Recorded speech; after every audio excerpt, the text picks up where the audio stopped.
It is now 6:30, and I'd like to welcome you all to the Moses Lake City Council meeting.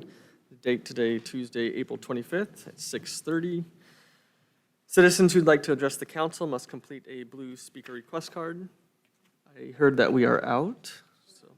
Oh, there are some now? Okay. You'll be called on the appropriate time to make your comments. Make sure that your cell phone is turned to silent mode while the meeting is in progress. If there are any students in attendance and we're not done by 9 o'clock, we'll take a short break and sign your form so that you can go home. Will the deputy clerk please call the roll? Thank you, Mayor Myers. Councilmember Fancher. Present. Councilmember Swartz. Present. Councilmember Madewell. Present. Councilmember Skog. Present. Councilmember Eck. Present. Deputy Mayor Martinez. Present. And Mayor Myers. Present. I've asked my colleague, Councilmember Skog, to lead us in the flag salute.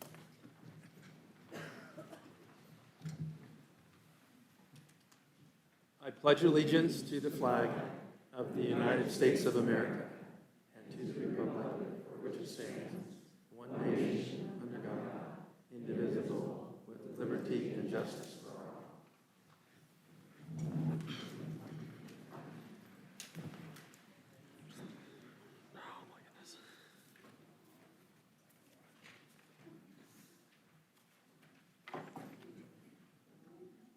Does any council member wish to move a consent agenda item to a business item for individual discussion and vote, or make other modification to tonight's agenda?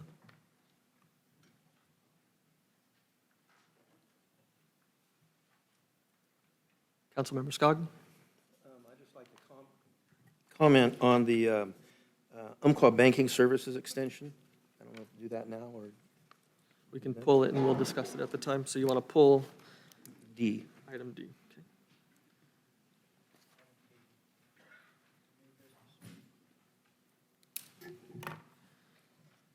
Need a motion to approve the agenda?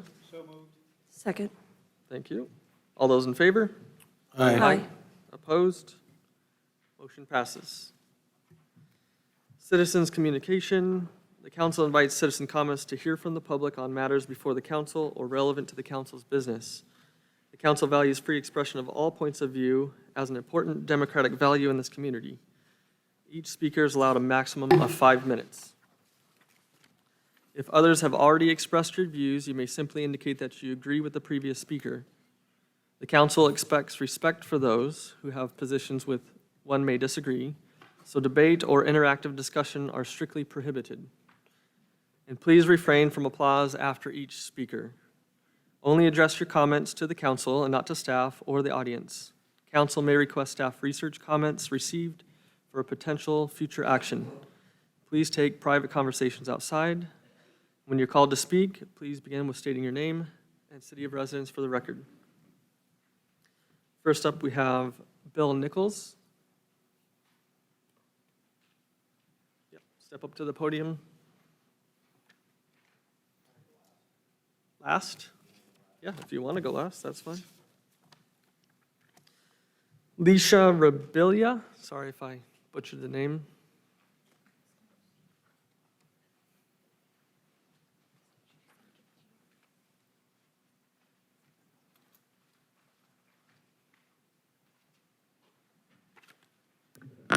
Hi, I'm Lisa Rebellia. I live in Moses Lake. I was asked to come and speak and just kind of what we deal with at our office. I work at Life Wellness Chiropractic as a doctor there, and I also run Ronin Training Moses Lake, so I work with a huge array of people in town. But at both places of business, I do see a struggle with what's going on around our business. So there's a lot of women that work in my office, so we have to walk them out at night, oftentimes if it's dark, because I've had to report people shooting up in the Key Bank place next door, called it in, or somebody from our office called it in, and they said unless we feel immediately threatened, they can't do anything about it, so it's kind of an issue. I do struggle to send people out of my Ronin training sometimes because it is dark when they leave. I'm over off of 3rd and Holly next to Jazzercise. And I'm sometimes sending people out in their 70s, 80s, teenagers. So I make sure that they get pretty much walked out as well. We've had like things stolen out of the front of our office. Side of my building got tagged. So just kind of things like that that are going on. Just kind of safety things that we have to deal with, things that we have to replace. And I like living here, but it's kind of tough on my people. So that's all I got. So thank you. If any council member has any questions, feel free to just push your button and I'll address it at that time. Taylor Peterson.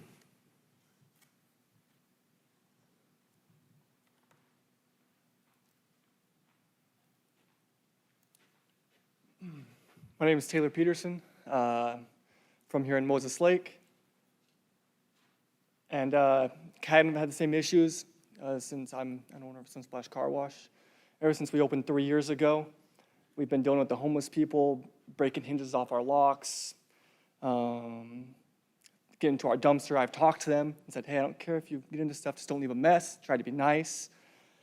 And they just leave junk everywhere. My employees have to show up in the morning. It's gotten so bad to the point where we're cleaning up human feces with a shovel off of our lot and spraying it down. Our employees have shown up in the morning to catch 2 people fornicating in our dumpsters. A good majority of my employees are underaged. So having them walk into this, see any of that, I'm reluctant to hire underage employees if they're having to deal with this all the time. Getting into our stuff. It's just become a real hassle for us, having to spend a lot of man hours dealing with this. It's kind of draining and taxing, and it gets annoying. And I don't feel like personally that building a new structure is going to help that issue. If anything, it'll bring more people into the area, which will make the issue bigger. The issue is not where they sleep at night, it's what we deal with during the day. Stealing all our equipment, our towels, bottles, sprayers, nozzles, just anything they can get their hands on. Anything that's not bolted down. Yeah, that's about it. Thanks. Kevin Starcher.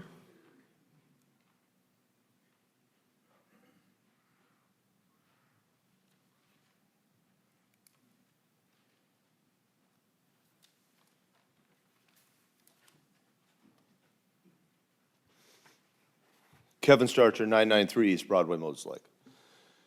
So I was asked to come. I have a business down there on East Broadway next to the problem area.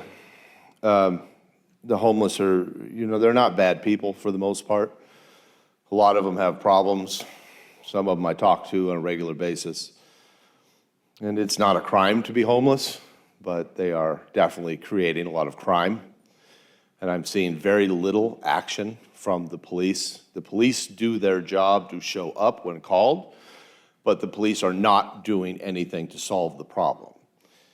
When you have loitering, which happens in front of my business, I have to pick up human excrement because they won't wait to make it half a block. I have to pick up trash. The food that is given to them at the homeless shelter ends up on my property. Something must be done. The shopping cart thing is just so frustrating to me that it's theft and nothing is being done with the theft of this product. So I take the shopping carts and I go in a rage and I throw them down in the parking lot down there because there's nothing else I can do with them. I see people picking them up with trailers now and taking them back to wherever they go, but that's your responsibility. You allow this to happen. You guys need to have some kind of a plan worked out in the city to go around and pick up the shopping carts, full or not, because they're stolen. They need to be dumped, and they need to be cleaned, and they need to be returned to their actual owners. If you're not going to arrest the people that are stealing these things, then you need to pick up what you're doing. It's not my responsibility to go down there and pick up this stuff that's left behind. This is your job. You're elected to do this job. They're not doing anything. We live in this. Again, utmost respect for the police. This city has taken a nosedive down. It is filthy ever since the new city manager has come on. Short story, I only got 2 minutes left. I put my kids in school in Yakima, and I was afraid because Yakima has this terrible history. I spent all summer down there. I saw 3 homeless people in Yakima. 3. One of them asked me for money. I said, no, he left. Yakima is better than Moses Lake, and Yakima used to be the armpit of the state. We are now the armpit of the state because you do nothing. Do something. Pick up the shopping carts. Stop the loitering. The litter down there behind the movie theater, there's a city back there, is absolutely disgusting. Please, I beg of you, do something to this city to make it better. Do not let that table run you. You run that table. Make our city better. I'm disgusted that I even have to show up here for this kind of stuff. I pay in taxes, and I'm getting very, very, very little out of it from the city of Moses Lake. Thank you. Please refrain from the applause. Reminder just to hold the applause. Thank you so much for trying to keep our meeting times down and run efficiently here. Next citizen would be Carol Seal.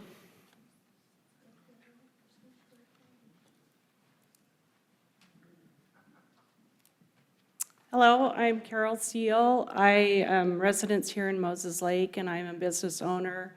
I own a flower shop downtown, and our business is across the street from the park that's right by the post office, and there's a lot of loitering that goes by.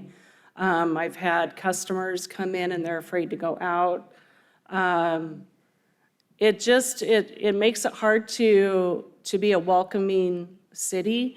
I've had people from out of town just kind of cringe that we allow this in our city.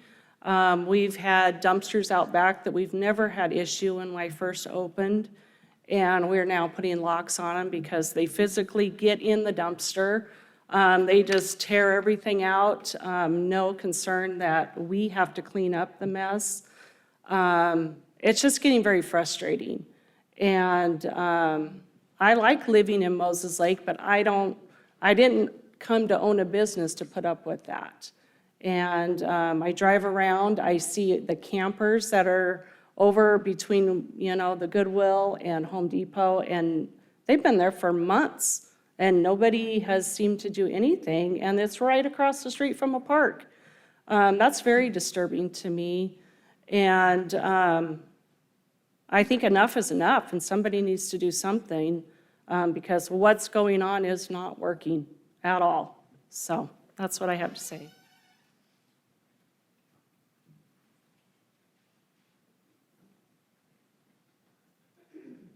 Having a hard time reading this first name. It looks like A. Marchand. Annette, sorry about that.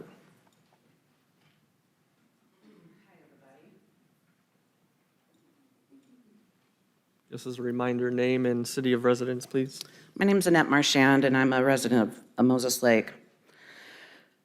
Now, I have friends here who are business owners, and I've watched their businesses, what they've had issues with. I've been getting my hair done and had I don't call them homeless, this is by choice. They come in and they get some candy, and they sit there and they act all weird. And I'll say, hey, I'm feeling a little threatened here. They say, we've called the cops and they're not gonna do nothing about it. And I have respect for cops too. I have uncles that have been in the police force in Oregon. And this isn't about respect right now. This is about, hello, we've got a safety issue here. Okay? And it's really sad to see these businesses suffer like this.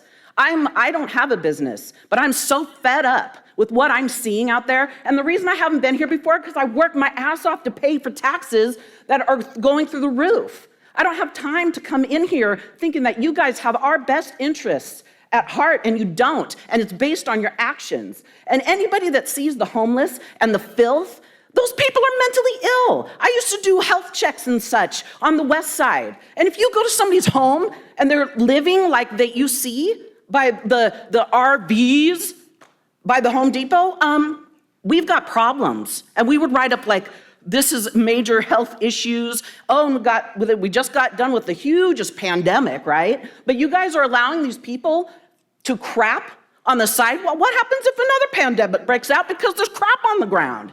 I mean, let's use our heads here. Have you guys been to Portland, Oregon, the city? Recently? Okay, were you there? Have you been there in like 2004, 6? Have you been there? Well, I ran the Portland Marathon in 2006, and it's a lovely city. It's a war zone now. Downtown Portland, you guys want that here? You want to ruin this little town? This is ridiculous.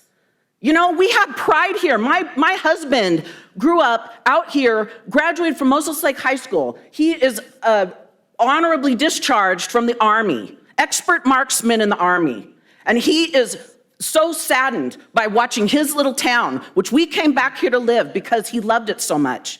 Give me a break. What you're doing, bringing more homeless here? No, wrong, bad idea. Bad idea. What if somebody gets hurt because of they're indigents, they're drug addicts, they're not mentally well. You drive by the RVs there by the Home Depot, do you look at the filth they live in and go, wow, they're living good? No, they're not. You guys, come on. Be on the right side of history on this. Make this town prosperous. Don't be on the side of evil here. I love it that Jay Inslee comes and sneaks around in here. You know why? Because none of us voted for him. That guy was selected, not elected. And I'm not here to be all nicey nice. I see through what's going on here. Be on the right side of this, darn it. Be on the right side. Stand up for something good. Make this town great, not a piece of crap. Portland, Oregon, that was a beautiful city. My God, when I went back there a couple years ago, it's horrible. And I'm so upset. And by the way, I emailed the chief of police when the mask mandate came down, and I said, I can't wear a mask because I have health issues. And I said, if a store manager calls you and asks you, it's for me to be removed, would you do it? And you said, yes, I would. Wow. But you know what I know? I have parents who were setting up for a Little League game, and there was a homeless person, an indigent, a drug addict, a psycho in the dugout, and they called the cops to have them removed. Sorry, it's their home. That is not their home. Give me a break. I like the police officers. I like what you guys are here for, but come on. Just let's do this right. I don't know what evil spell is around here, but God, I pray that it disappears because God in heaven is watching your actions and watching what you do. And you know what? You might not believe in it, but when everything's said and done, you're going to answer to a higher power for this. Stand on the right side of this.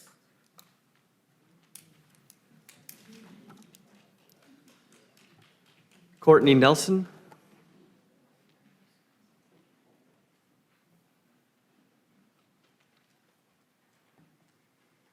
Hey, Courtney Nelson. I'm a resident of Moses Lake.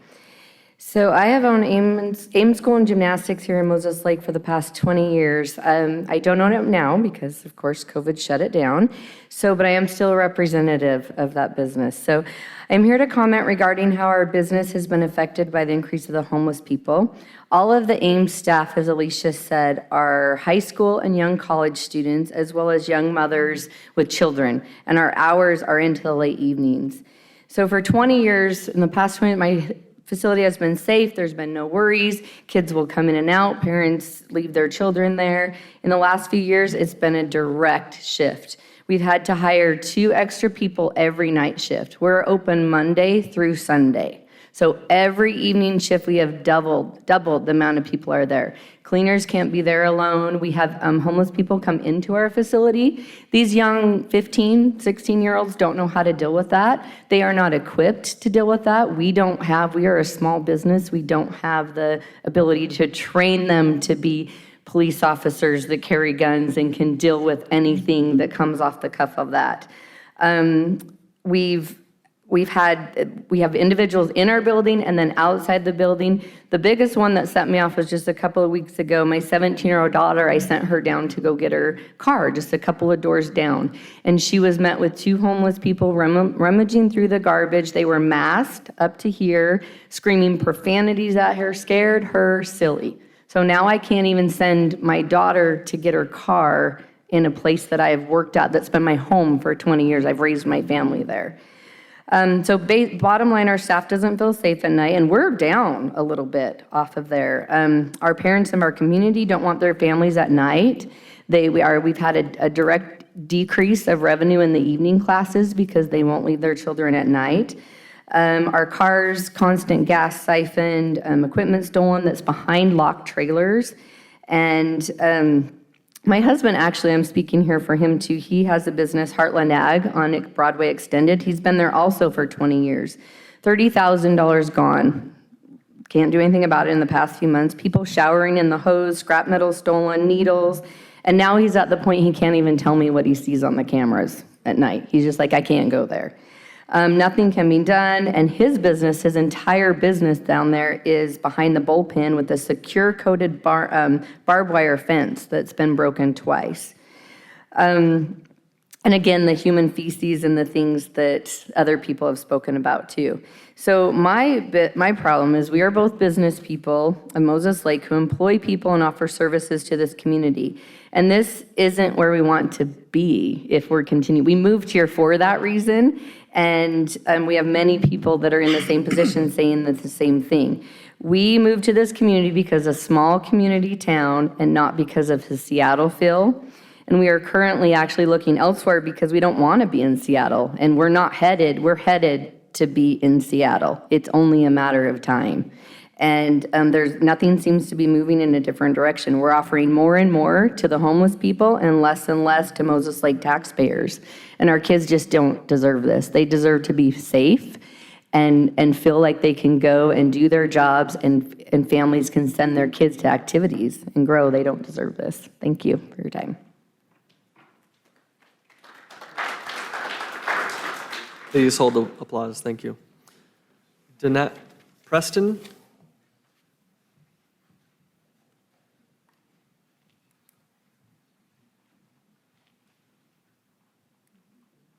My name is Danette Preston.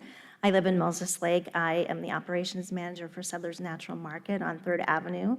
And I just wanted to share some of our experiences with the uptick in the homeless population. We have dumpsters out back, and the people would come and rip open all of the garbage bags and leave them all over the ground. So we got a locking dumpster. That didn't deter them. They just ripped the lids right off and caused damage to the dumpsters. So we don't even bother locking them anymore. We just have to leave them. We have people coming in our store barefoot, walking around the stores, talking to themselves. They don't even see you or hear you when you try to talk to them. It's very scary. There's a lot of strange people that come in, and we have an all-female staff right now, and we feel very unsafe a lot of the times. We have people come in and steal things from us or just lay on our couch out front and laugh maniacally and scare the customers. They ask the customers for money. I think that a lot of us have seen the videos of Portland and Seattle and the stores, the big box stores that have had to close their businesses because no one will do anything about the theft. It's very impactful to a small business, especially when this theft is going on. And I don't want to see this town turn into Portland and Seattle. I have serious concerns about moving a homeless shelter here because we will turn into Seattle, we will turn into Portland, and it will ruin our nice city that we have. That's all. Thank you. Ann Ebel.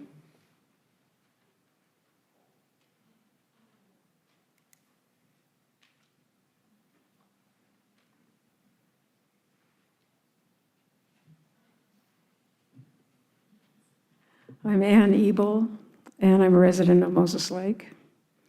I'm here because I have had experience in the library, the public library. But so you'll know that I'm not real adverse to the homeless. When we had them down at Youth Dynamics in the building, I would go down there at night and help out. So I've noticed that from then until now, there's been a real change with the homeless. I was employed at the library, and while I was employed, we had a lot of mothers coming in with their kids, and we have a huge area in the library just for young people. And there was a lot of joy, and the library was really being used in a really nice way. And this winter, I've been volunteering since I retired in Well, they call it the Friends of the Library because people bring in donations and then we recycle them and use the money to help the library. And so I'm down there quite a bit as a retiree. And I'm looking around and I'm noticing every single comfortable chair in the library has a homeless person stretched out with all of their junk, sometimes their dogs, and they're sleeping. And I thought, well, this is interesting. And then I began to really take note of it and realized we don't have mothers coming in anymore with their children. And I've noticed mothers come in and they get kind of a frightened look on their face and the kids are kind of scared. And they say, well, let's just go. And if you go in the library now this is our one public library. You go in there and it's almost empty, except for the homeless. And I realize that they need stuff. But the bathroom, they've used our bathrooms to wash themselves. They've used the bathrooms to wash their hair. And I think on one occasion there was some vomit. But that's basically just what I wanted to share with you, because I don't know if any of you ever go into the library, but it's a public building. And it's just been such a huge change just in this past year. When you walk up to the entrance, there are almost always homeless standing at the entrance. You go into the foyer and there's a place to sit there and it's packed, 5 or 6. I mean, you have to go around them to get into the library. And just recently, I was trying to leave the library and I had to go around 4 or 5 police that were handling a homeless person. I came back the next day and I said, well, what happened? And they said, well, the police took him to the hospital. You know, this is just, it's really sad because it's a public building. And I would just agree with a lot, a lot that's already been said here. But thank you for your time.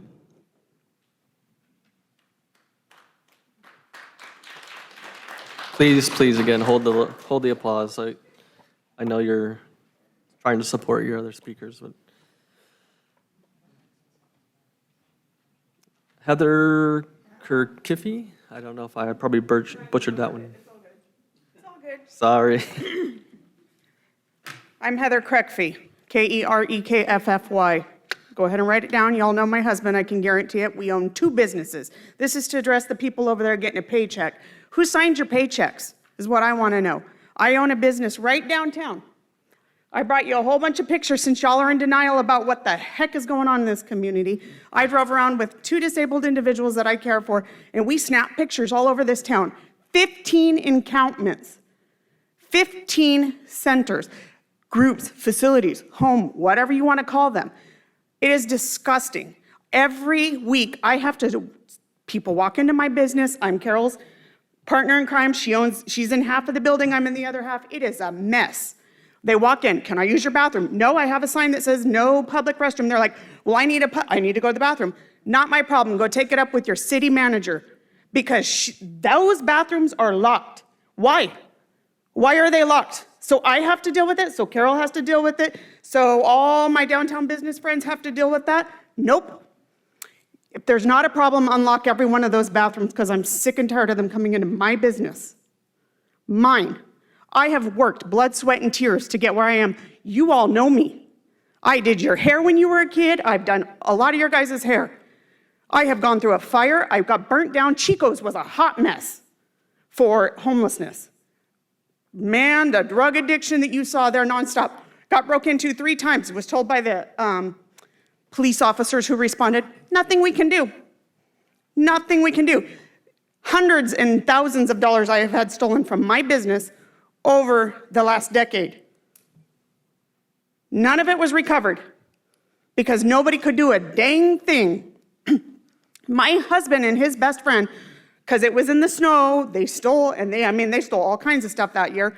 My husband followed them all the way to I think they're called college apartments, or at least I grew up here, that's what they were called then. That's where those footprints led. Nobody did nothing. Nobody. We have a drug problem. We have a crime problem. We definitely have a homeless problem.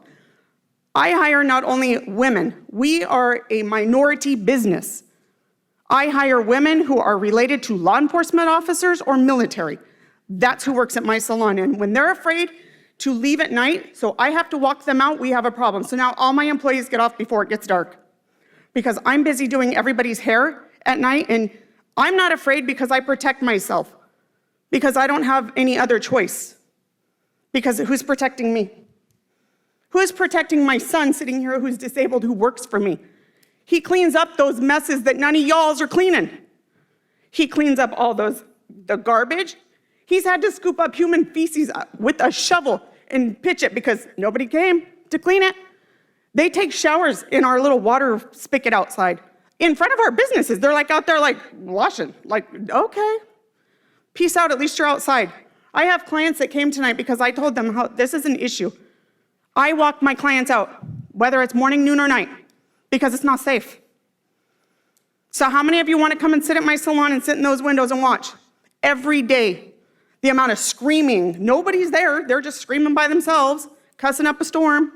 Law enforcement has showed up a few times because it's gotten pretty crazy a few times. And I will give them kudos, so thank you guys for that. But you can walk, literally, you can't walk anywhere. It is bad.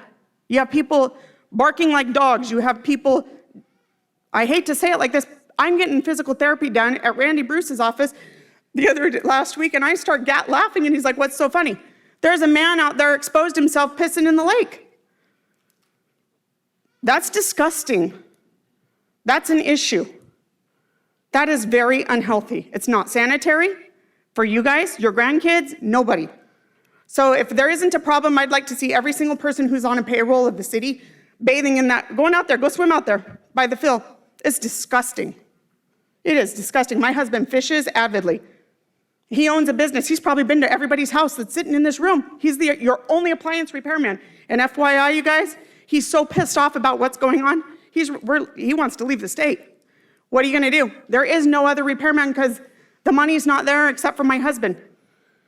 This town is killing the small businesses because y'all aren't doing anything. Anything. I know you guys. You guys are great people. You got voted for good moral values. Somebody better step up quick and put a foot down and say, this is not what this was meant to be. I was born and raised here, 4th generation. Y'all might want to think about that because my generation is leaving.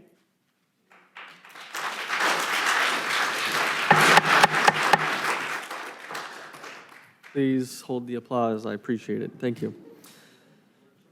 Alicia DeLuigi.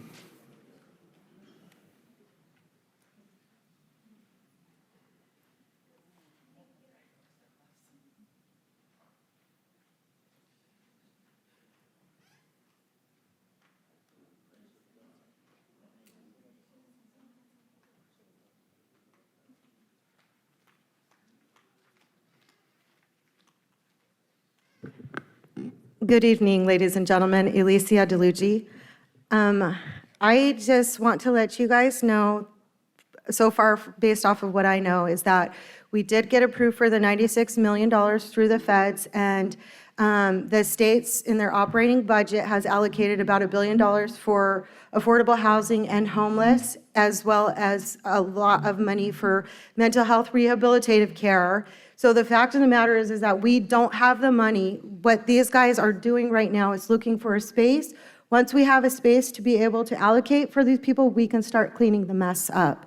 The biggest concern that I have, and I stand before you to humbly ask that you guys start looking at I think it's called the Blake Fix, and that's where the Supreme Court of Washington found simple drug possession to be unconstitutional the way that it was written. And as of date, yesterday was the last day that legislative session was in, and the House and the Senate are very split on finding a solution. And they need to either go back into a special session to find a solution, or the governor might be able to issue an emergency order. And if they can't come to a resolution on the state as of June 30th, all drugs are going to be decriminalized. That's the most serious issue that we have facing right now. And one of the other solutions that we have, if it gets to that point, is for the city, or for the city to be able to establish an ordinance where we can establish our own drug laws, because if we don't have anything on a state level, then that gives us the authority to do that. So I ask that you guys start looking into that in advance, preparatory, cautionary methods, so that if it comes to that point, then we can immediately implement some sort of ordinance to where we can start cleaning up some of these drug problems. And so, thank you. I continue to ask everyone to please be patient.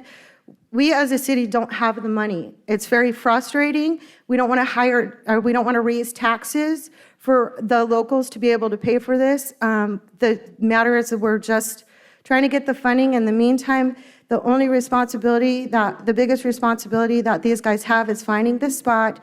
And then please, I ask you to prepare for the possibility of setting in a drug ordinance so that we're not completely decriminalized, because that will be chaos.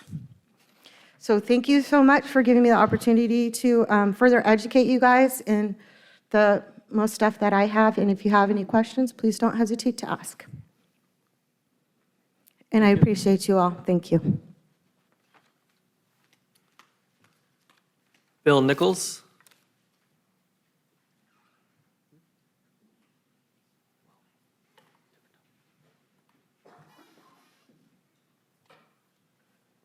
Hi, I'm Bill Nichols, live out by Wilson Creek, Stratford area, out in the country. Can you put the mic up just a little bit so we can hear you? Thank you. Yeah, this is not a problem just for Moses Lake. It's a Grant County, it's a state issue, it's a country issue, but it's affecting us here and now. And there's not much that I can add that's already been spoken tonight. But get busy. I'd just like to encourage everybody to get busy, and let's try to fix this, really. I've known people, friends that have been affected, and family distant family members been affected in this whole thing, and you can't enable them. You cannot enable them. It's one thing if someone's homeless and not on drugs, but when they're on drugs, it is a whole different ballgame, because that is their goal, and until they're off, they're still going to do anything to get their fix. But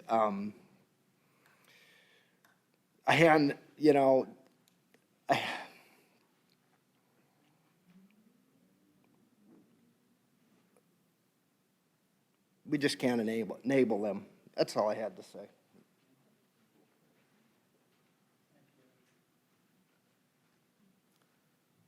Does any council members have any comments or questions? We appreciate all the comments, and we know this is quite the topic, and we've explored many options and are continually discussing. Deputy Mayor Martinez, you have something to say? Yeah, I did have a question regarding the public restrooms, because there are a lot of, not to mention this group mentioning it, but a lot of moms that are, now that the weather's nicer, they're taking their kids to the park and they don't have access to public restrooms. So part of that has been getting the restrooms open for the season and getting our seasonal staff on board. Doug, would you like to say anything more? Yeah, so part of it is the seasonal staff has been delayed in getting on board to close the restrooms. The biggest issue that we have is we don't want to leave them open at night because they become havens for the homeless to sleep in, and they become worse at that instance. We are getting our seasonal staff in now. We were looking at the security contract as a way to close the bathrooms, and once that is in place, those bathrooms will be open during the day and closed at night by security.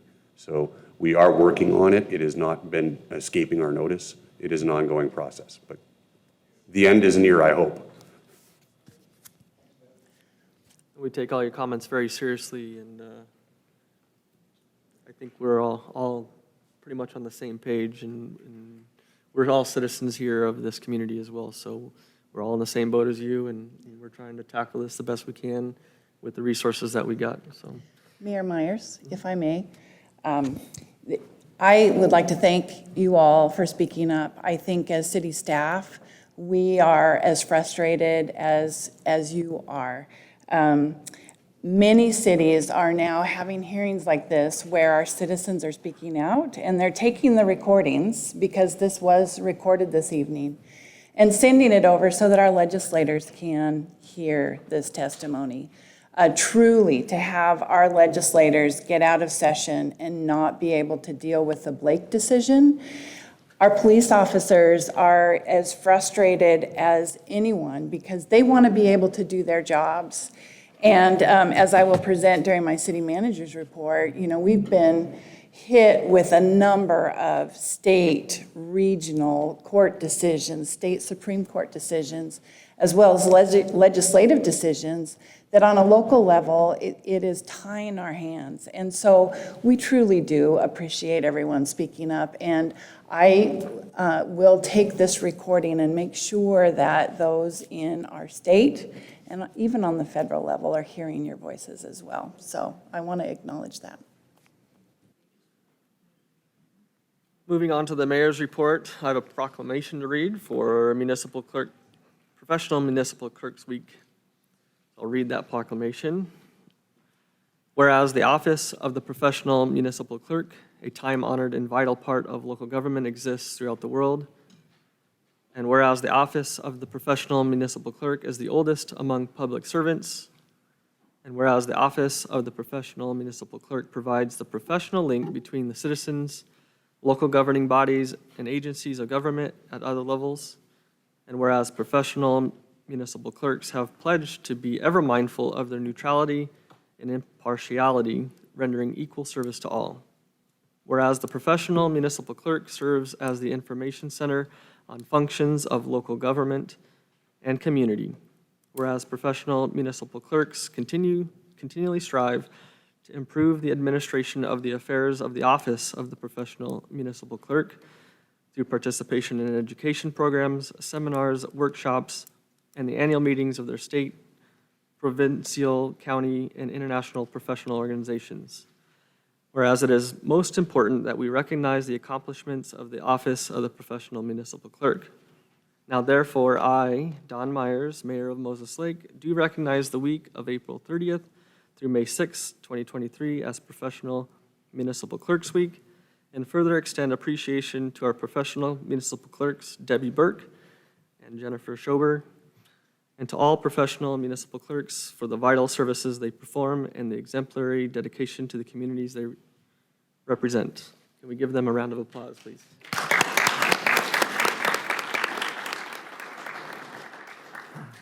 Thank you.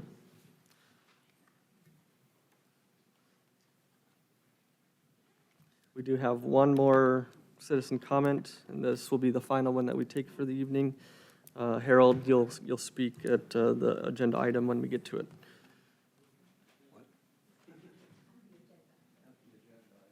Yep, just one moment. Ashley Davis?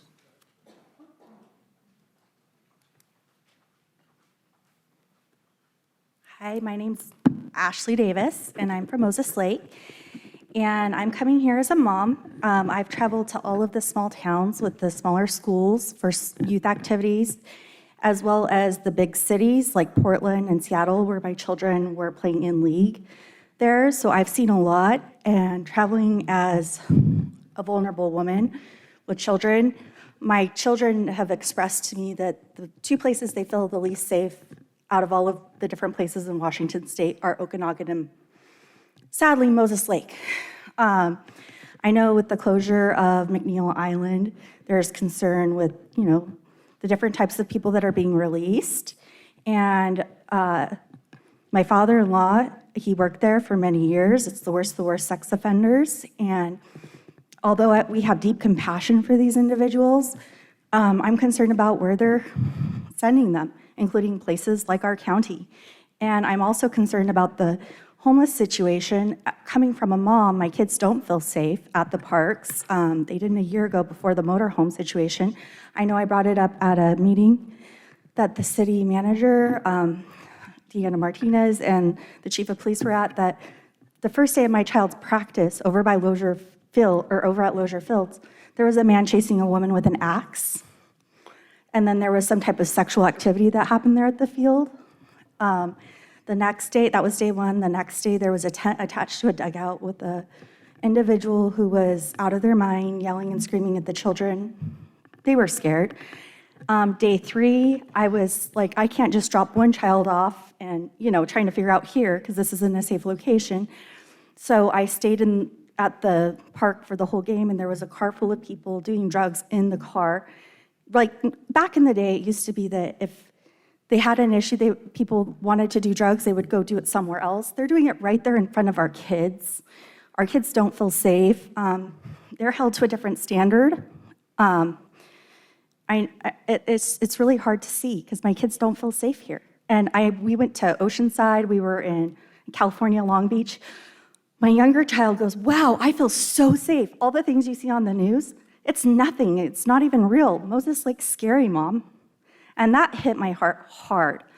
I'm coming to let you know that I think that, yes, there needs to be something done. We all agree that something for the homeless, but the homeless center, I don't feel like it's something for local people based on my experiences traveling around.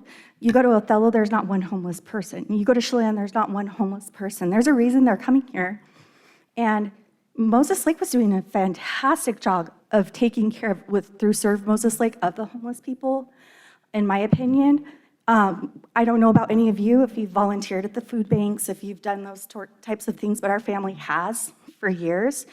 And this is a different type of, it's like a lifestyle. It's not like, it's not the same type of homeless that, I experienced as a child. But my heart breaks for the kids and the youth because we barely got a rec center, barely. And there's nothing for them here. And then when people travel through here for different ball tournaments, it's just disgusting. And I'm just coming because, my kids, I want them to feel safe and be proud of where they live, be proud of where they came from. And, we have the cheapest water, we have the cheapest power, we have the cheapest housing in the state, pretty much. And we're bringing more poverty in instead of classing it up and improving upon it. And yes, there needs to be things done, but I think there are plenty of other models that have been offered at prior city council meetings that can be hospitable to that and also do justice for our children and the moms. It's scary. I don't go out after dark. My kids don't go out after dark. And it's been an issue. It's been an issue. I want to say, I noticed it got really bad in 2016. Over at Lozier, but it only increased because there's been absolutely no accountability. And like I said, my kids don't feel safe. I don't feel safe, and I didn't really want to speak tonight. And but I'm here because my kids are worth it, and so are their friends. And so many parents wanted to be here tonight, but there's a lot of ball games going on, and a lot of tennis matches, and so on. So that's why they aren't there. So here I am. But thank you for letting me speak.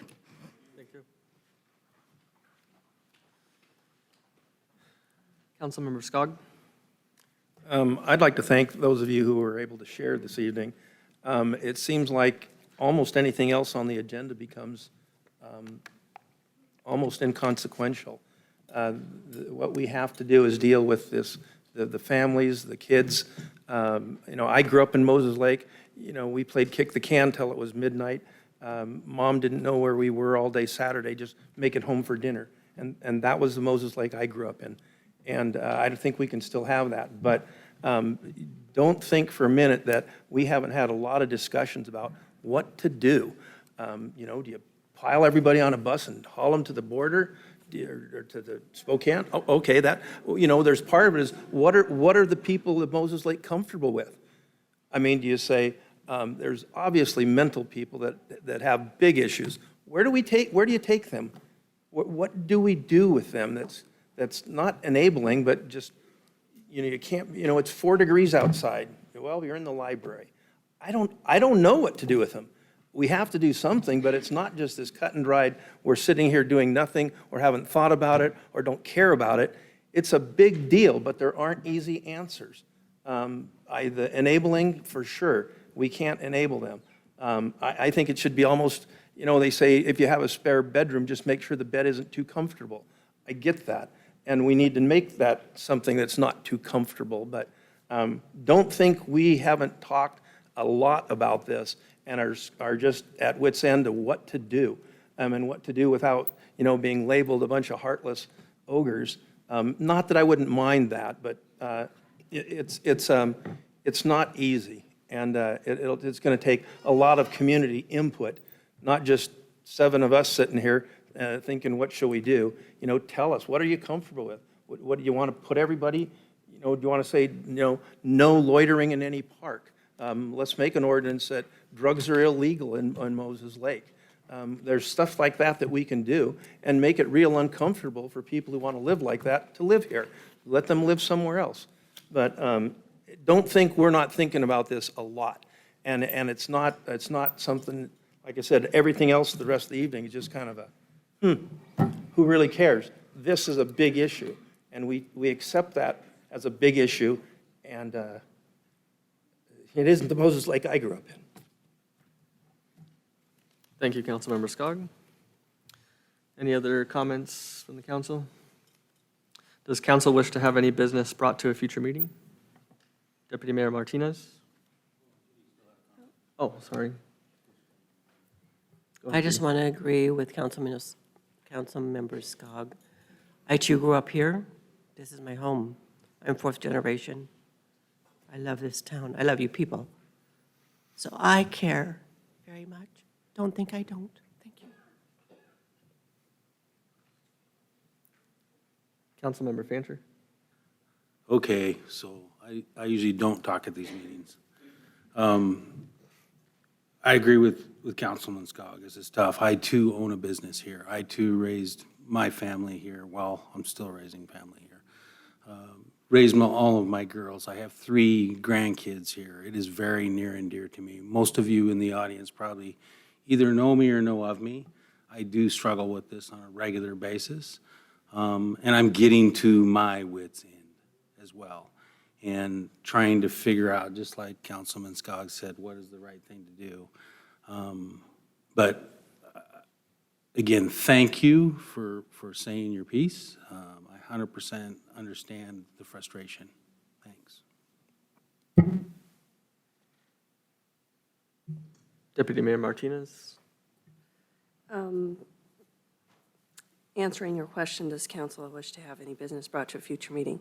I do want to officially request that we do look into, since the state legislature very disappointingly could not figure out a Blake fix for us and our communities. And this is very important to address some of this homeless issues. I'm not confident that should there be a special session, that they'll come to an agreement again. So with the state law being the way it is, that starting July 1st, all drugs are legal, I would like officially to request that we look into an ordinance that would help our city to address that concern on a local level, with the understanding that we are a smaller town. We don't have the same resources as some of the bigger cities, and we don't potentially have room in the county jail.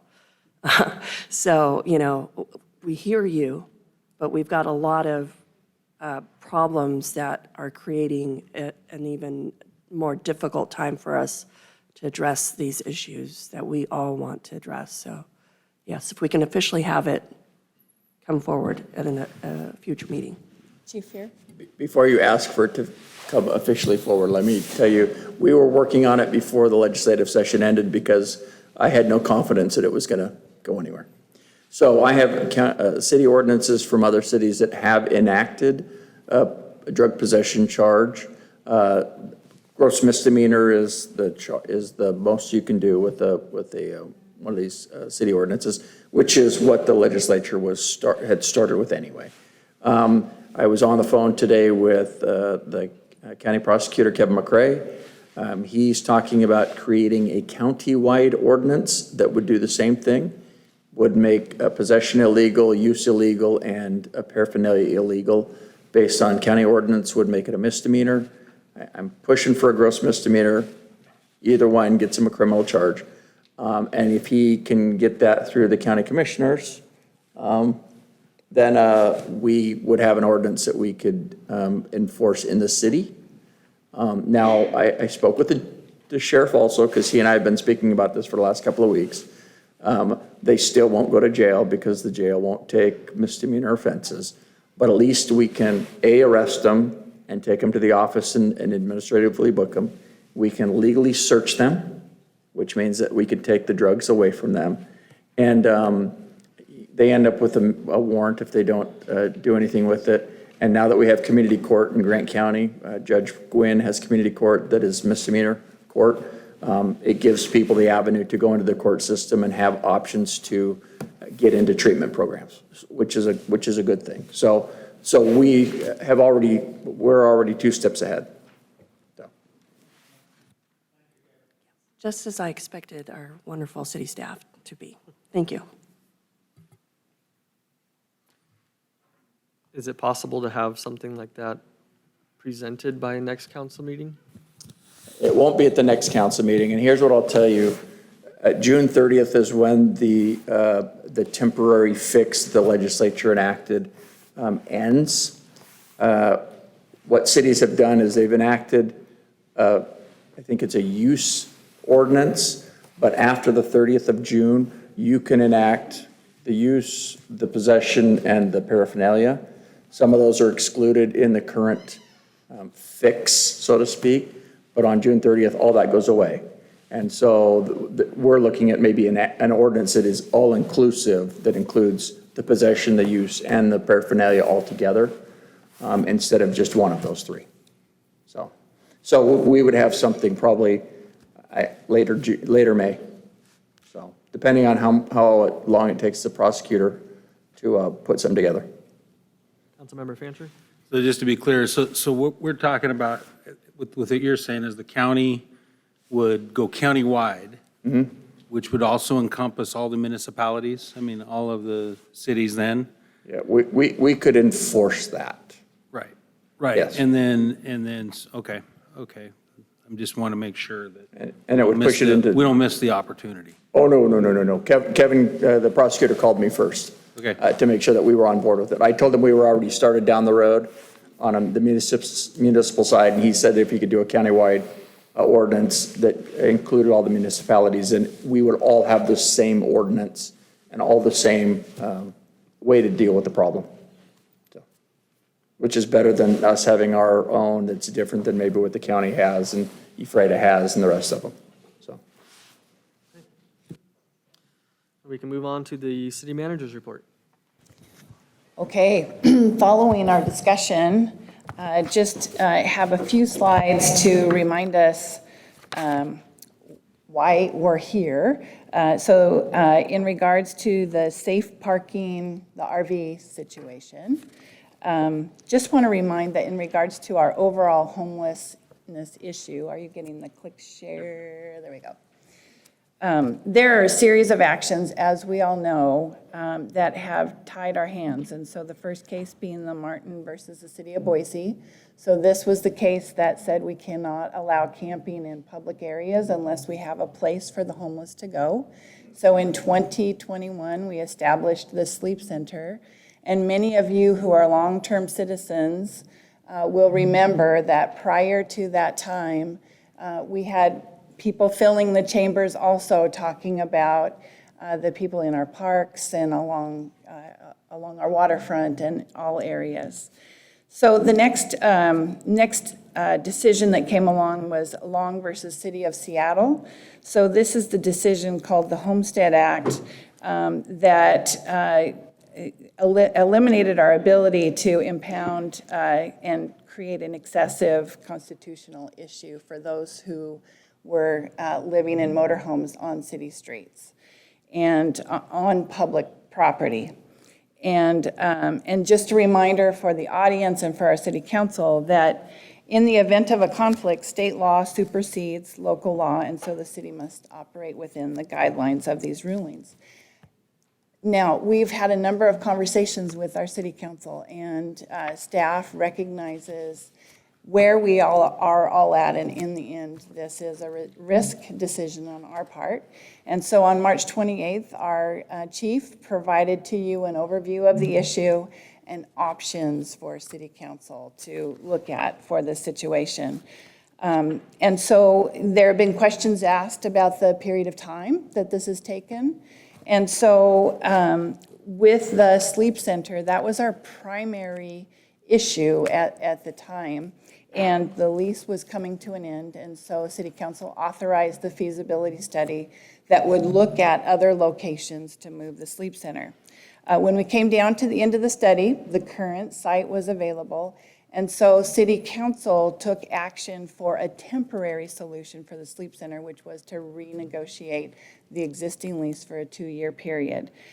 The sleep center, there was conversation about an easement that could be utilized for the RVs, but in conversations with Hope Source, the operators, and in regards to that easement, which provides access to properties behind the sleep center for fire protection, the co-location was not a good solution. And so, site analysis, perfect. So, sure. I just accidentally clicked the button. Okay. So Assistant City Manager Rich Hebner carried out a process to review all of the city properties and had conversations with the county and the school district in regards to properties that could be used for the safe parking to deal with the RV issue.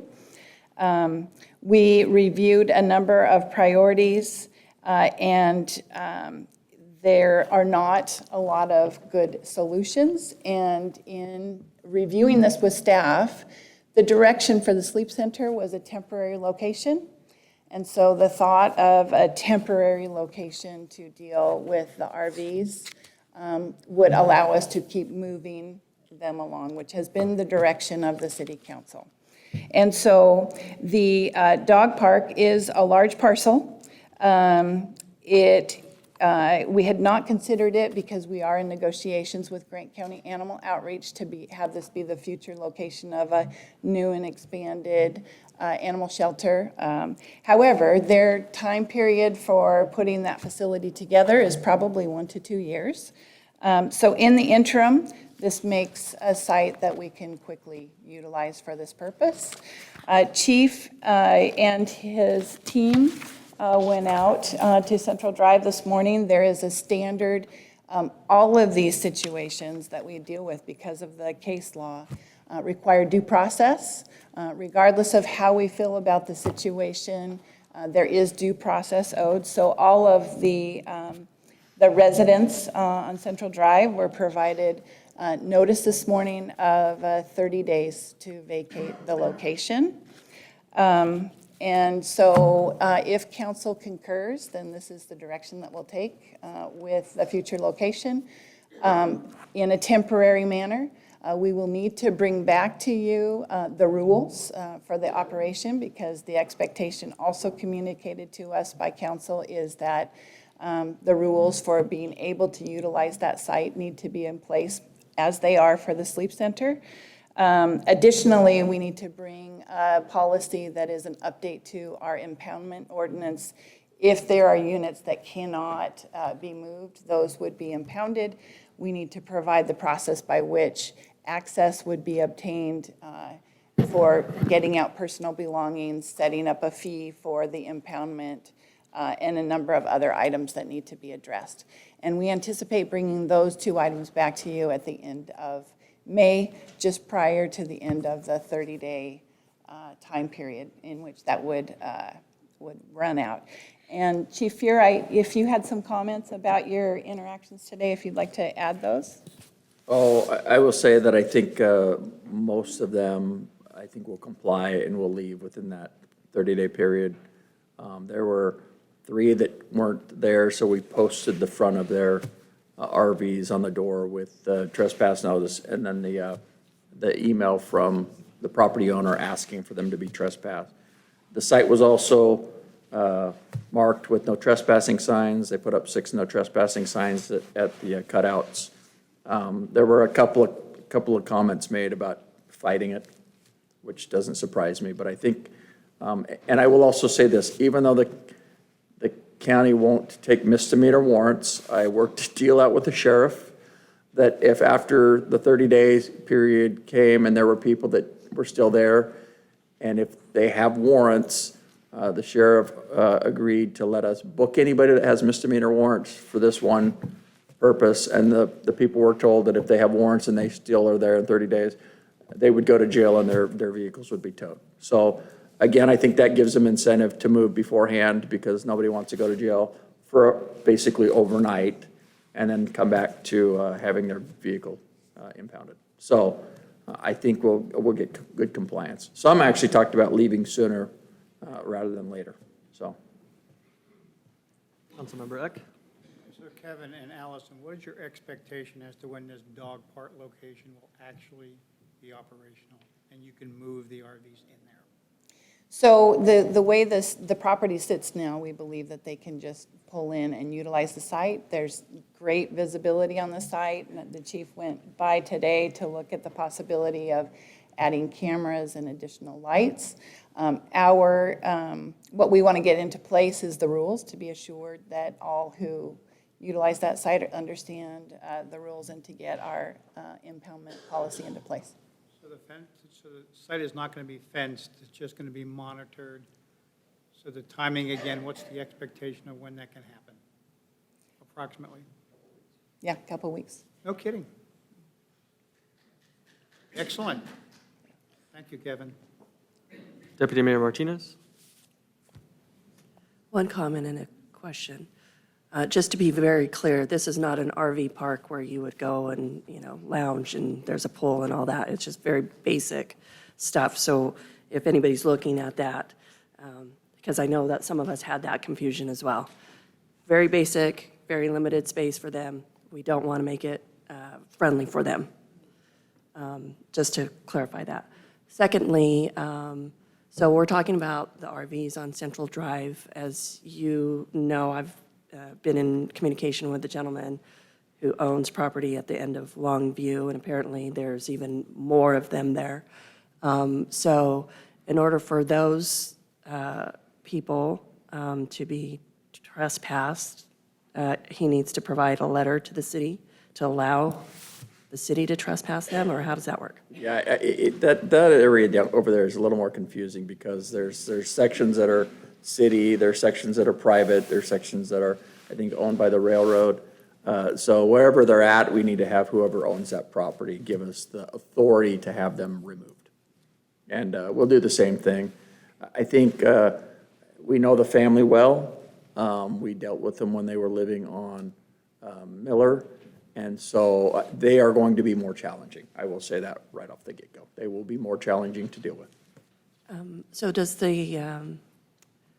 it have to be in writing, the authority given by Yes. the property owner? Yeah, we need, and like we did with the folks on Central, we actually posted the email from the property owner saying, I want them removed. And so that way they see that it's coming from the people who have the authority to have us trespass them. It's Okay, not I'll just follow us up with doing him it. then, because he and I have been talking, so thank you. We have a trespass notice he could sign too, if he didn't want to do it in writing, but we'd have to get that to him to have him sign it. Okay, I can make sure, I'll contact or talk to him. We'll figure it out. Thank you. Councilmember Madewell? So curious, the people that are in the motorhomes, that are going to be moving, are they also going to clean up their things? Or is the city staff going to have to do that? I told them that if they left any crap there, that we were going to write them a ticket, which is the best we can do. So. Can we haul it away? Well, yeah, here's the thing though, if it's a value, we can't throw it away. We would have to store it like we did when the people were living in the parks. We'd have to store it for those 60 days and then they have the ability to come get it. So it's not, if it's truly garbage, then it can go away. But if there looks like there's any value to it, then we would have to store it. Could we provide a couple dumpsters out there and let them throw it away? I don't see why not. That would be a. This whole ARPA money with the homeless thing, I'd tap that $1 million+ in a heartbeat. and just make this problem go away.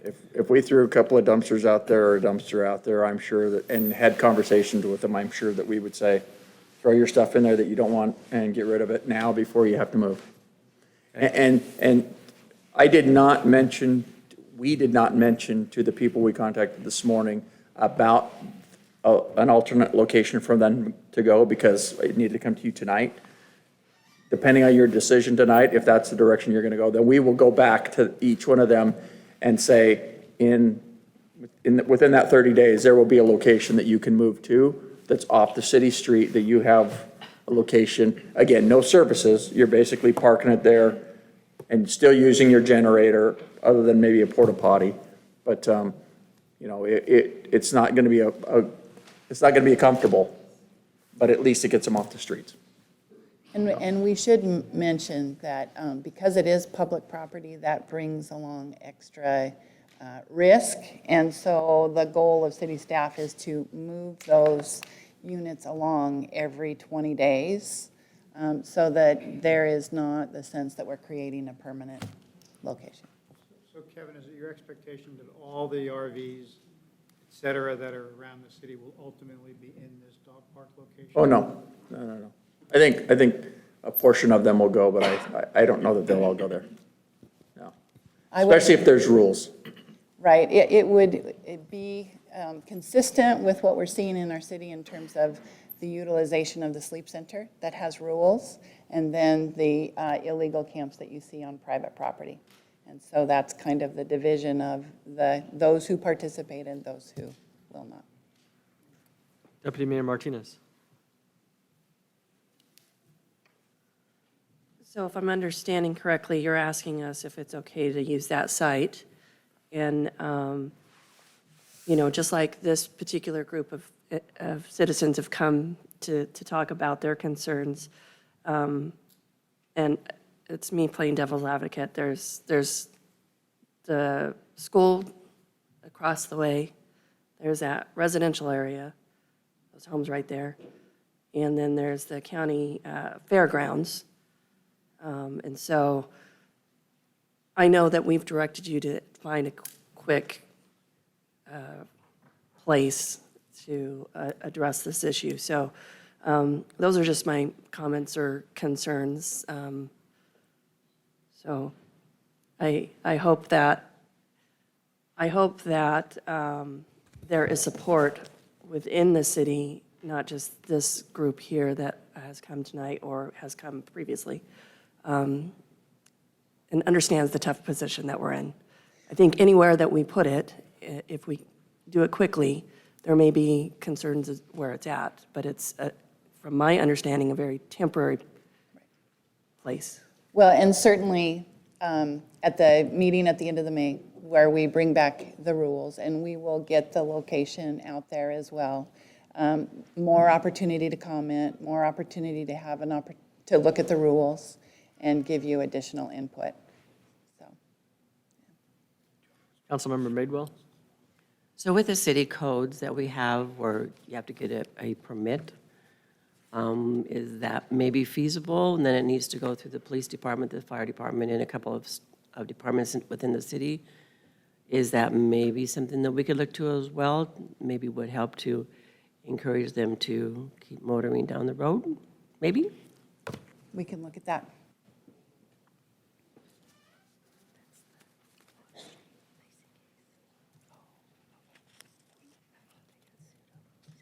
Councilmember Fancher. So we also had talked about carving out a chunk of ground up by the city operations facility. So, I mean, I'm again thinking in a location that might be less. I mean, I agree, there's still residential out there, there's still airport, but it's also, I know it's not in the beaten path of the walking traffic. So I would. Right, and I think when staff reviewed the sites, the visibility of those locations, certainly our ops area will be utilized for those No, I know units that we have to impound. The impound ones, I agree. So I'm just trying to make it a little less convenient. Are you talking about the property out at the gun range? I mean, is there any way that? Oh. I mean, it seems like there's a lot of moving parts. Is there any way we could put together a group that says, you know, whether citizens, staff, council members, and then there needs to be somebody that says, I got this, and direct the pieces. And it seems like a lot of people are all going a lot of different directions with their hair on fire, and we're really not getting anything done. So you know, is there some way to establish some sort of a community, something that can, and get, you know, even hire a person to direct it? So are you speaking to the issue in total? Yes. Okay, so in regard to the issue in total, Grant County has the ultimate responsibility for carrying out the homeless task force. All of the groups that are supposed to be coordinating to provide services per the state law were to have been meeting through a coordinated entry process. That task force was just repopulated. Thank you, Commissioner Jones. And they are officially meeting. They are the group that is tasked with carrying out the management program in the county. Was that a 3-month meeting previously? Every 3 months or quarterly? It has not been functioning since I arrived here in 2020. I believe it, sorry. Go ahead.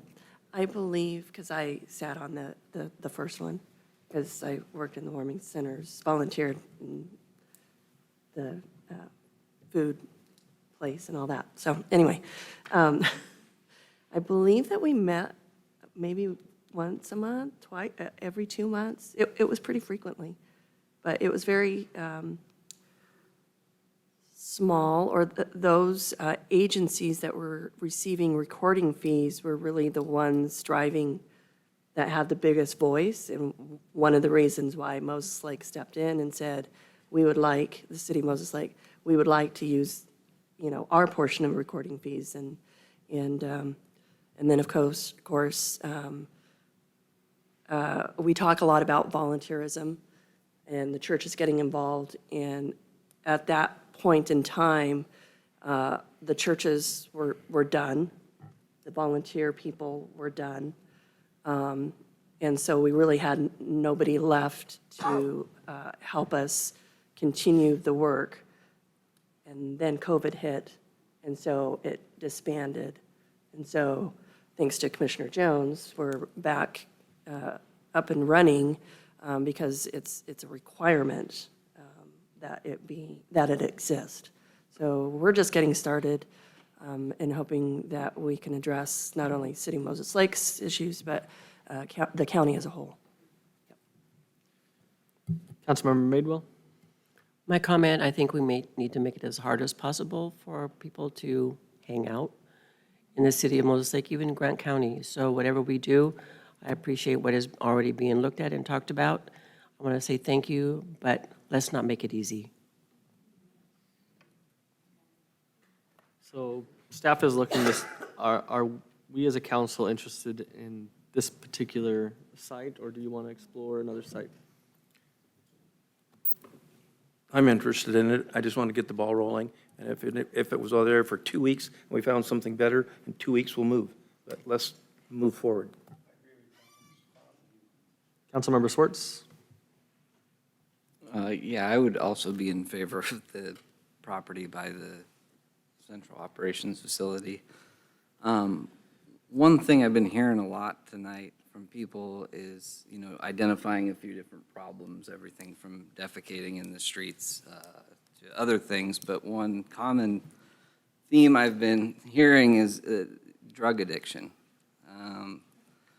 And so, you know, we have to be careful about how we talk about this issue because homelessness is an issue, drug addiction is an issue, the cost of housing is an issue. Where all those come together, you know, there is an intersection of those various issues. But, you know, one thing I'm having trouble grasping is we're talking about temporary, and it might, you know, based on what I'm hearing tonight, is that it sounds to me like people or very much concerned about the drug aspect of this and the associated behavior that goes along with that. Which, that requires a certain kind of care. And it sounds to me like at the county level, because the county also has the Department of Health, that would then fall within their jurisdiction. So there's a lot of things to get worked out, and I think that's maybe what David was alluding to with just the issue of moving the RVs, and then Allison, your response was more to the overall homelessness problem, whatever that is. For a lot of people here, that's drugs and litter and public nuisance and theft, I believe, which is a lot different than saying this is an individual who is addicted to a substance. He or she needs help. So at any rate, I did notice in the comprehensive plan, we have sort of a placeholder for like a $10 million facility for this. So I guess I would have a question, and moving forward after hearing all this input tonight, is when would be the next opportunity to look at that section of the comp plan and revise that considerably, maybe to take, instead of a housing first sort of approach to this drug addiction problem, that we look more at the public nuisance aspect of it and address that. Because the homeless thing, really as a city, as somebody else, other people have said, that we don't have the money for it, number one, and number two, it's just not really in our purview to provide housing to people. It's just not. And so I would like to look at some clarification on that. And then it makes the conversation a lot easier whether something's temporary or not. Really what we're doing is we're just scaling the solution to the problem as it comes. So that, as so many people here have suggested tonight, we're not building something to invite more of the problem. And I think that then we would really all be on the same page. So if there's something we could look at, if there's a group of people who want to get together with citizens and staff to talk about that, I think the comp plan should be pulled into that discussion. And certainly, we have the annual update process this year, and so staff can take that into consideration and take the public input that is received through the process.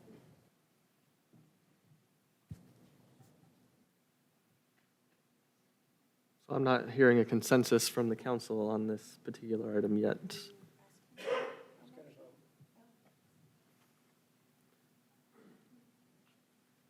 Staff is looking for some direction on this particular item, if we would like to make a motion or discuss this further.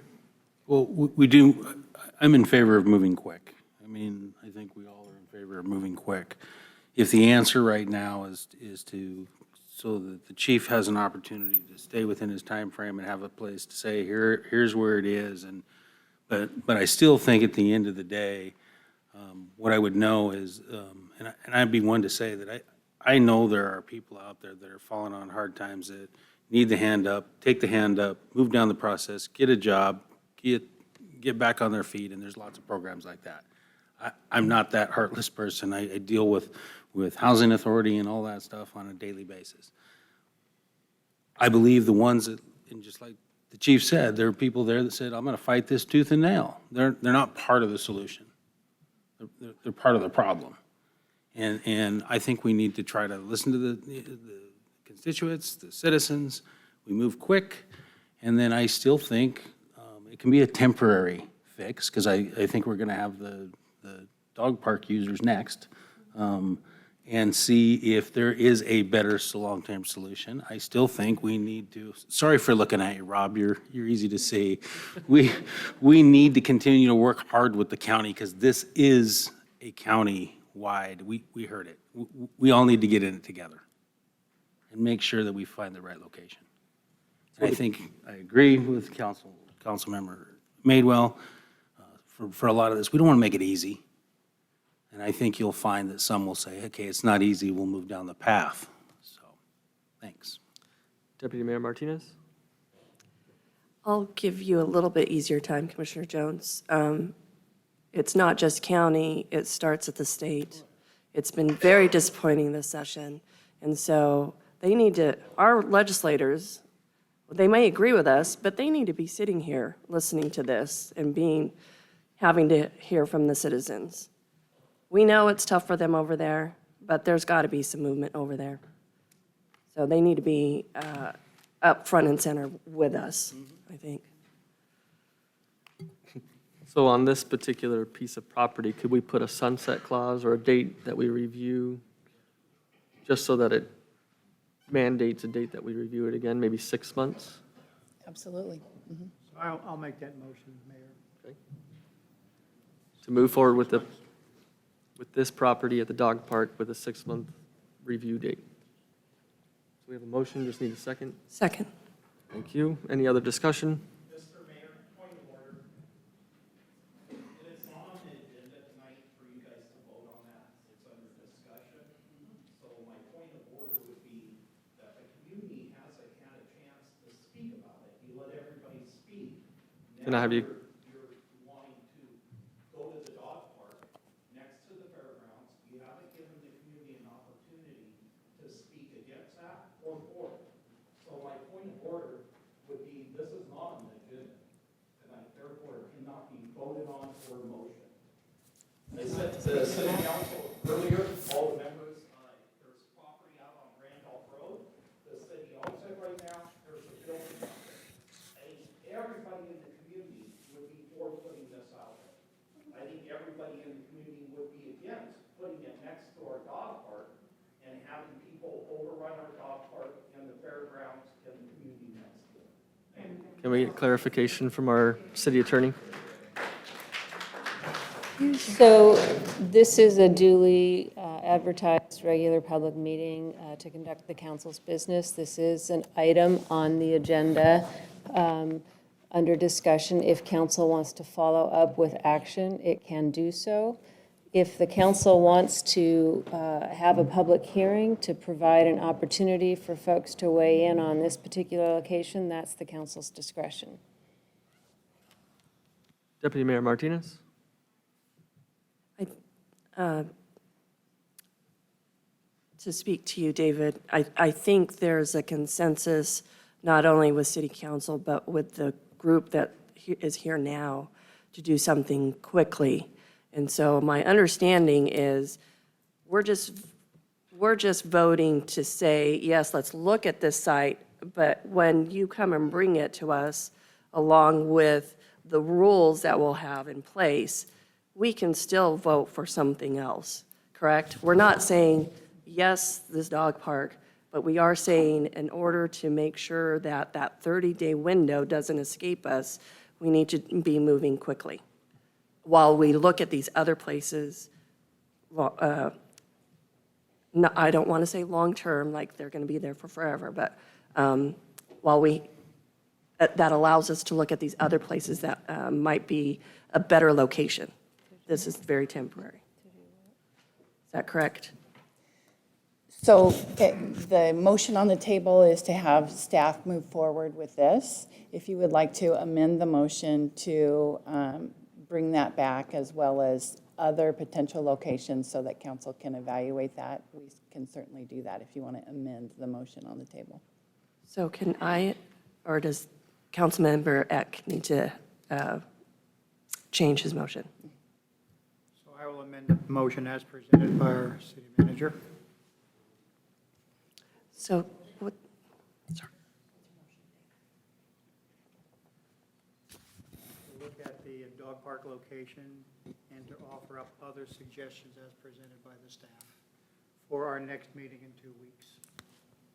Public input. Well, Public input can't happen that night. If staff If it's on can, the agenda and presented for a vote or a suggestion, yes. if staff can recommend the last meeting in May, that way we would have the rules and we would have the impoundment policy at the same time, and that timing works. Is that enough time, Kevin? Well, it's still within the 30 days, because that would be on the 23rd, and the 25th is what they were told that they had to be gone by. Okay, so if in fact we agree to do the dog park temporarily, then that place could be immediately available for the various RVs, is that you're saying? Yes, okay. So That's the motion then, the end of the month then. Our second meeting in May. So the motion was amended. Is second? Second. Okay, thank you. Any other discussion? Sorry, Councilmember Schwartz. Yeah, I'm also interested in getting this done quickly. Seems to me like we have a captive audience here tonight. I'm sure there would be plenty of volunteers from this group of people that we could meet with, or I don't know what the legal bounds we have to play in here as far as getting public comment. I mean, it sounds to me like some of the criticism here tonight is that people have not been afforded that opportunity. And so I think it could be done pretty quickly, though. Is that something that we can invite 5 people here who want to volunteer their time, maybe sometime next week, to sit down and have a meeting and pick 3 locations? Is that doable? We can certainly facilitate that, yep. Mhm. So that would be a work session type? So is it a work session of the council, or is it a meeting with staff and the community to look at locations? So like a public meeting? I would suggest if our next meeting is in 2 weeks, that we have that amount of time to get this done, but that basically that recommendation from that body, whether it's 2 people from council or however we want to do that representation piece of it, but then that would be brought to the meeting, and I think it would save all these people a lot of time to have to come down here and then re-lobby for what they're already talking about, so. So, Mr. Schwartz, you want to go back to 2 weeks is what you're saying, rather than the end of the month? I am confident that this staff can do it, yes. It's a wonderful staff. It's a great staff, so we'll get her done. Could that be a meeting with the ad hoc homeless committee? That would work. That would be the appropriate body, yep, to hold the meeting. And citizens. That'd be excellent. Mhm. So I will re-amend the motion to back to 2 weeks, our next council meeting. I have a question. Judy, you had a comment. I erased yours. I like the idea of having citizens involved in this decision. I think that's very, very important. They need to have a say. They're the ones who pay the taxes. And so I think that it's really important that they have a voice in this. And so let's do it. Deputy Mayor Martinez? I have a request that we ensure that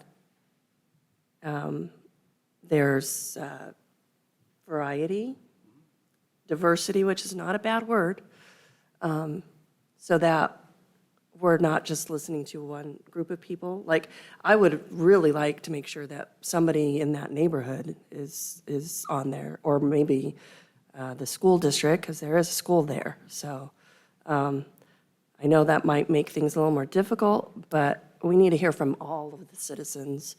And as Judy, or Councilmember Madewell commented, we do need public input. But we have a meeting every Tuesday, every other Tuesday, and I sure hope that we continue to see, groups like this, regardless of whether it's the homeless or drugs or, the police station, that we have improved citizen engagement. Let's not let these big, heavy issues be what brings you here for us to hear. So I would encourage more participation, even when it's boring. Thank you. So that sounds like quite the task for staff to try to group together a diverse group. Is it possible to maybe do a survey, a citywide survey, or? I think we can quickly pull together a mailing of the neighborhood, pull the ad hoc committee together, and, we can do it. We can make it happen next week, which would be prior to our May 9th meeting, because we're looking for a recommendation at the May 9th meeting, so that we would have the rules and the impoundment at the final meeting in May. Councilmember Madewell? Why don't we have a sign-up sheet? And maybe there's people here in the audience would sign up. And I, for one, live in the neighborhood. But anyway, why can't we just have a sign-up sheet and whoever wants to be involved in it, be involved in it? That's,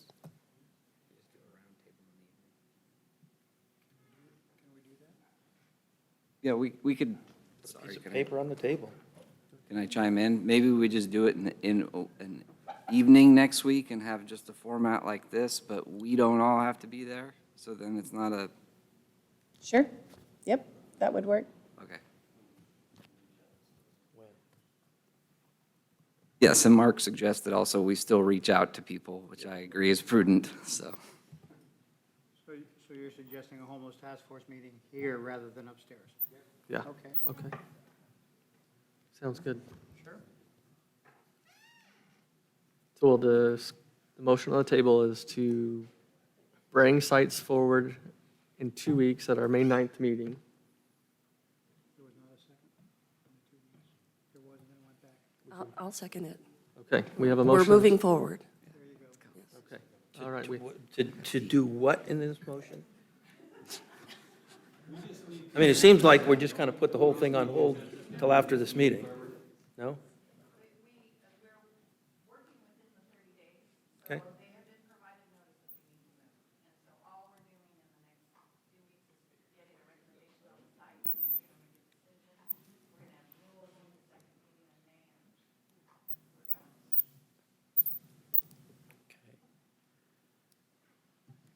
Does that even require a motion?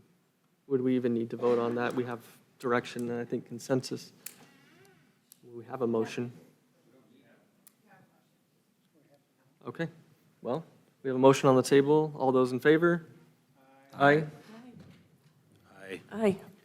Aye. Opposed? Motion passes. Okay, next item is to revisit our other difficult issue before us, which is our water issue. And earlier this year, we brought to you a plan for working through our water issue and a communications and outreach plan. And so Assistant City Manager Rich Hubner has an update on the communications and outreach plan in light of our recent testing, making sure that we're getting word out about our current situation. Thank you, Allison. So as the city manager just gave a brief introduction to, the city retained a professional communications and public engagement firm earlier in the year to assist in educating the public on issues related to both aquifer depletion and water quality. We had our initial PFOS and PFOAs testing in March, and there were 3 wells within the city that found concentrations above the EPA proposed levels. I want to be very clear on this. These are rules and testing levels that have been proposed by the EPA.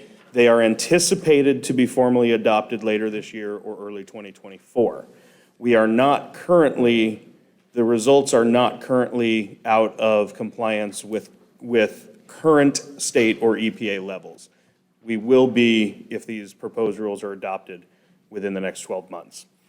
So the firm that we retained has prepared a press release that is ready for dissemination after briefing the council this evening. That press release is anticipated to go out tomorrow. The consultant firm is also preparing website and social media content to help bolster those communications efforts and get the word out as far as we can. The firm has also provided a draft outreach plan to ensure the city is engaging our entire community in our educational and outreach efforts. So that overall communications plan is currently under review by city staff, and there will be an update for council on our additional communications efforts that will be ongoing in future meetings once we've had a chance to fully look through that plan and provide feedback to the consultant. So just wanted to provide an update to council on those efforts that are ongoing, specifically related to our water quality testing results at this time. Councilmember Skog? These news blasts, do we get to review those before those go out, or do we get to read them with everybody else? Though they are anticipated in order to get the news information out as quickly as possible, that they will be, going out as they're prepared and approved by the city manager. We do have copies of the press release that it can be made available to the council. In Prior terms to them of being published? Yes. Okay. Yep. In terms of, communication going out, as I said, the anticipation is once they're reviewed and approved by the city manager and our subject matter experts on the topic on the staff, they would then be disseminated. If council wants to have the opportunity to review them ahead of time, that is a policy decision that you can make as the council. That would just, delay getting information out until we've had a chance to bring them to you at a meeting. So entirely up to the seven of you and what policy you want to set in that regard. Well, I'd like to see them before they go out. I don't know if anybody else does. Okay.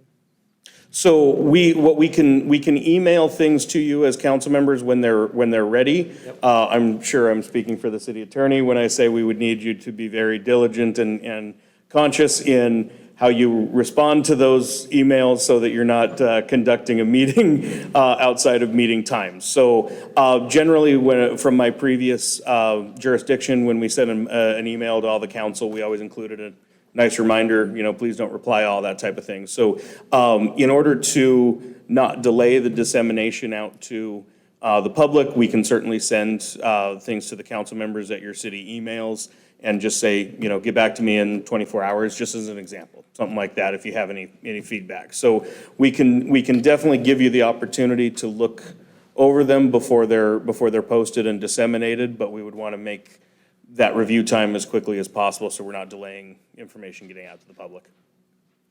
Okay. Do we need a motion for that? Or is that just, you're going to do it? That can be our operating procedure. I don't believe there needs to be a motion for that, just knowing that was council's interest. Okay. And I just Councilmember- want to be clear that it's in regard to this issue. We have many things that we're getting information out about. So it's specifically in regards to this issue. Well, I know the whole water issue is a little bit of a touchy thing, and there's science and science. Right. And they're not always on the same page. So I want to make sure, that, or at least I'd like to at least preview what we're saying and, at least have a chance to go, okay, or not okay. Or throw my 2 cents worth in anyway. Councilmember Madewell? Can do that. Maybe for the audience, explain bullet number 2. Maybe some people don't understand what that is, so it'd be nice to explain. So PFAS and PFOAs very generally are the firefighting foam that has often been used at former military installations, just as one example. They're also used in outdoor recreational clothing and other types of recreational materials. They are, as I mentioned, they're firefighting foam. They're referred to as forever chemicals. So when they were used at Larson Air Force Base many years ago, that's why we're still seeing concentrations in our testing, because forever, they don't dissipate. As I mentioned and want to be very clear, based on current guidelines and requirements, we are not above any levels that are currently considered unhealthy. This is a proactive measure by the city to share this information with our residents. We will be above what are considered healthy levels if these proposed rules are later enacted. So again, this is the city being proactive in sharing information with the public about what is impacting water quality. Councilmember Fancher? Yeah, I'm not ready to do this yet. We just had a committee meeting about this, just got talked to about this. Haven't even had a chance to take it all in and figure out what the right direction is. Again, I'm all for health and safety and making sure. You just made the comment that we don't even know if it's above it's not above the legal limits. I mean, a proposed limit. I've dealt with proposed limits all my life. I'm not ready to do that till I fully understand it. I don't want to hide anything from anybody. That's not the intent here, but I think the message we give better be accurate. That's my concern, and this just, we had three of us on a committee meeting today. We know it's coming down the pipeline, but we just kind of started absorbing it. So I think we need to understand this before you hit send. Okay, that's my comment. This was just an update at this time anyways, so Right? you're going to Yep. bring Yep. more information Update, to we us. wanted to provide information to council and get direction for proceeding. Yep. Absolutely. All right. Thank you.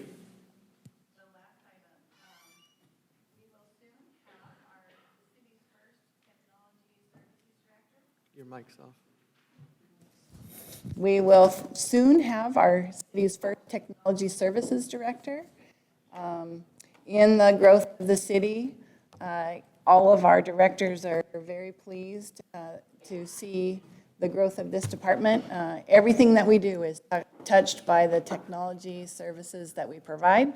And so you have a bio of Jim Richmond.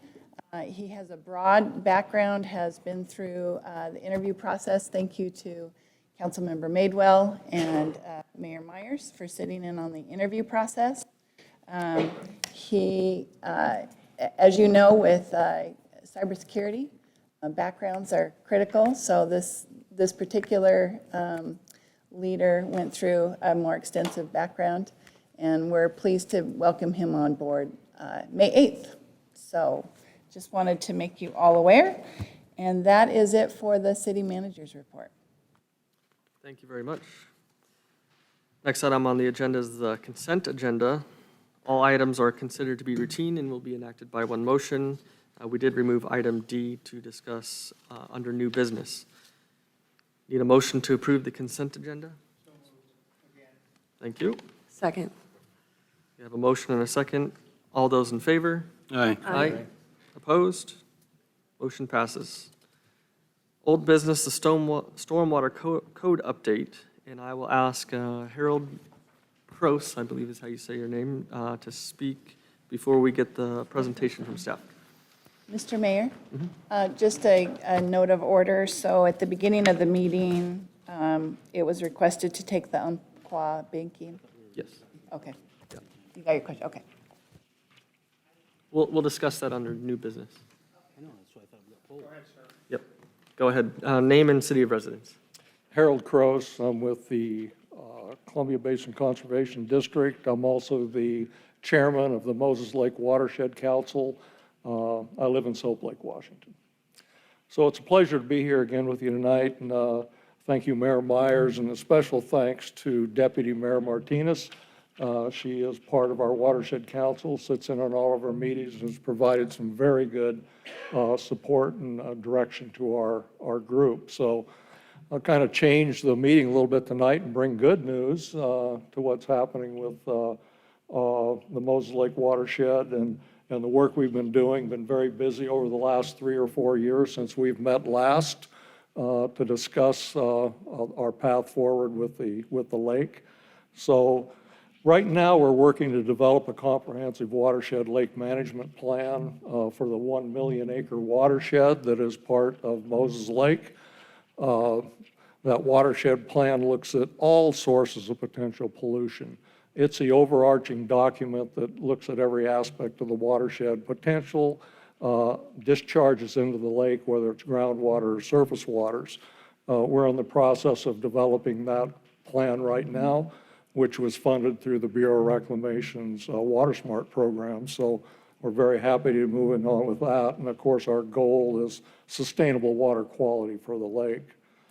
But I think it's also important to look at how our planning efforts have been funded and how they're going to be funded moving forward. And I'm really happy that Commissioner Jones is in the audience tonight. We want to thank the commissioners for working very hard with us on getting ARPA funding into the lake. With that money, we'll develop a algae tracking system, which any citizen at any point in time could pull up a graphic of the lake and know which parts of the lake are areas we should stay away from, areas that are swimmable, fishable, that you can use recreation on. That piece has been missing And it's kind of tied the health district up, because when they post the lake, historically, that meant the lake was shut down. Hopefully, this new algae tracking system will be available, that you'll have real-time information on when and how you can use the lake. So we're very excited about that.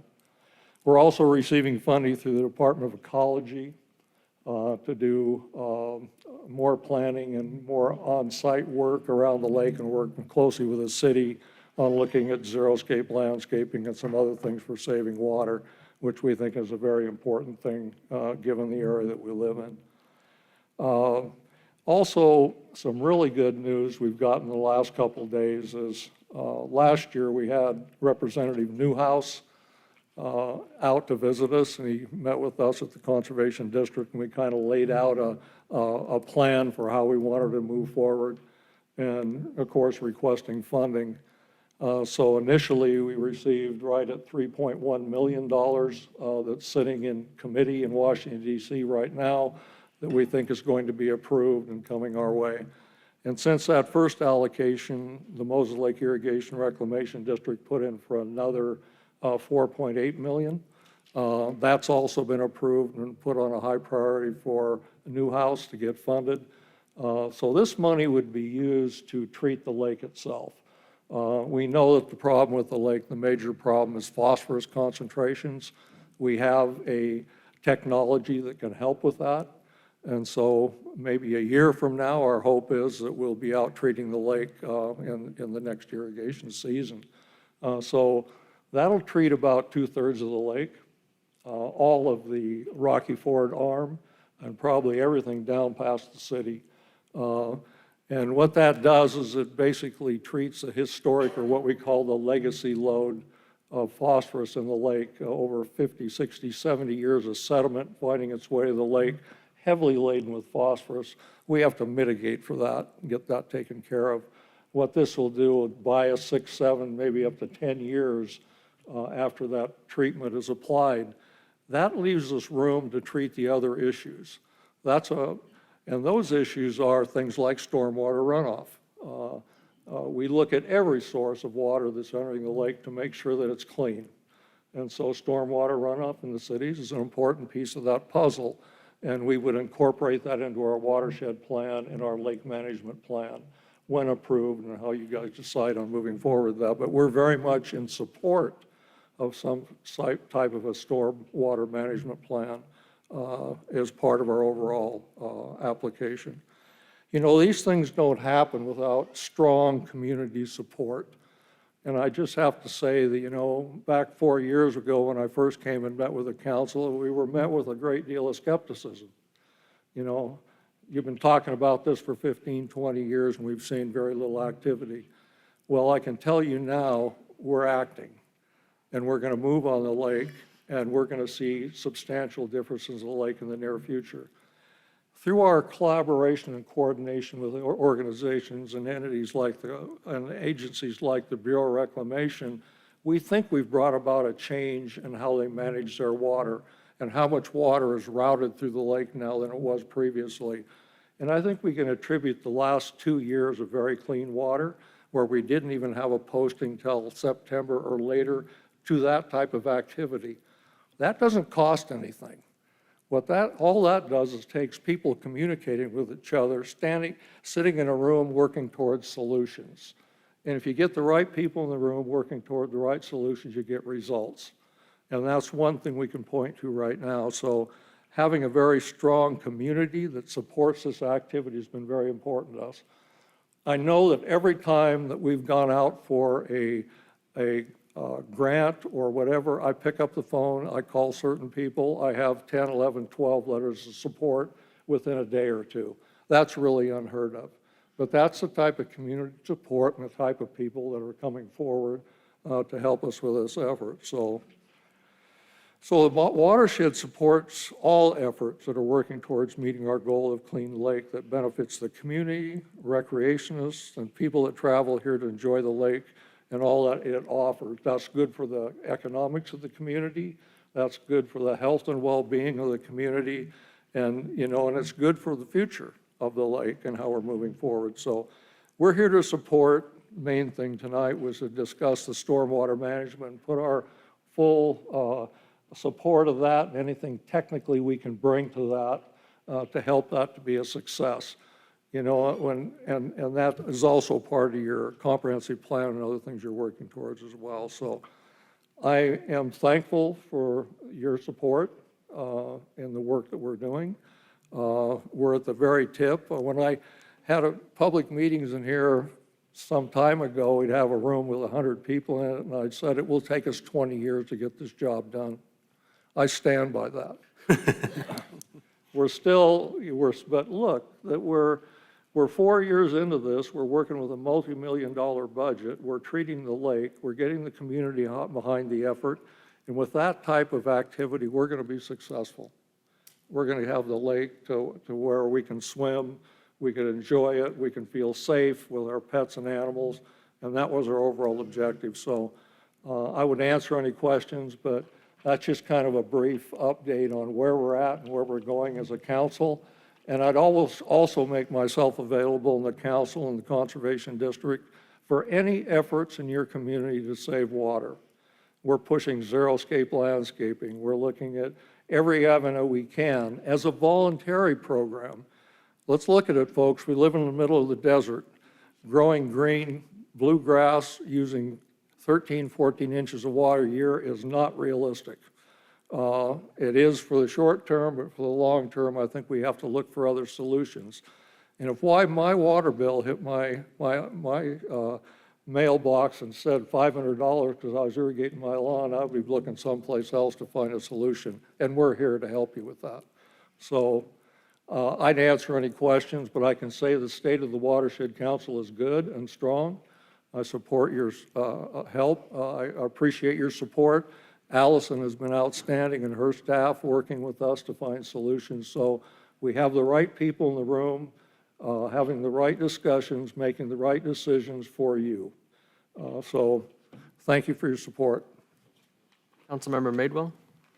I do have a question for you.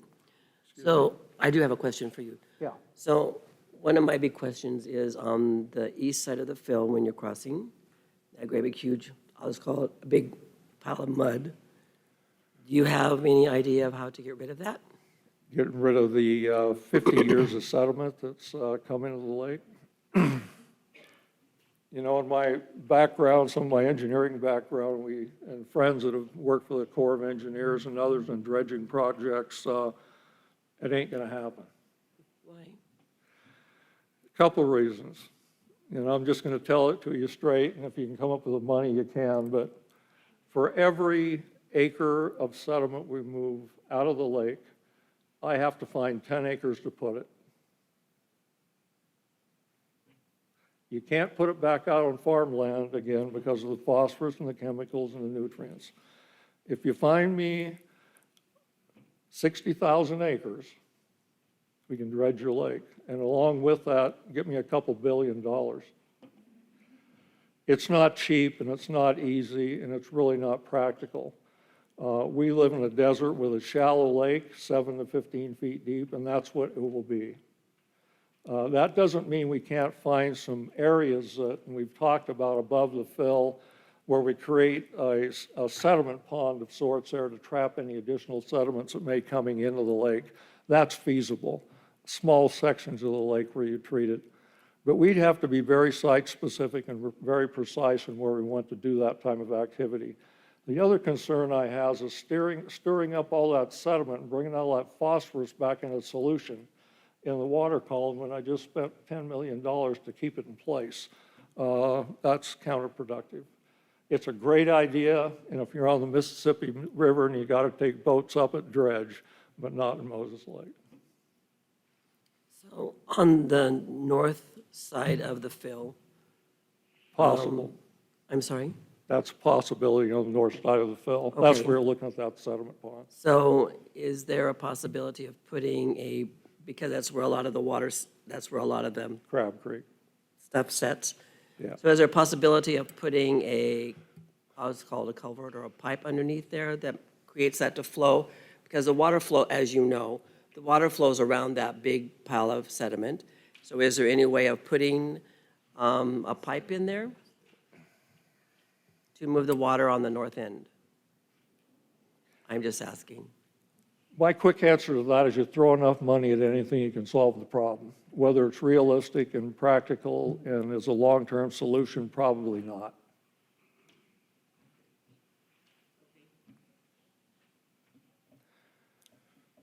Any other questions?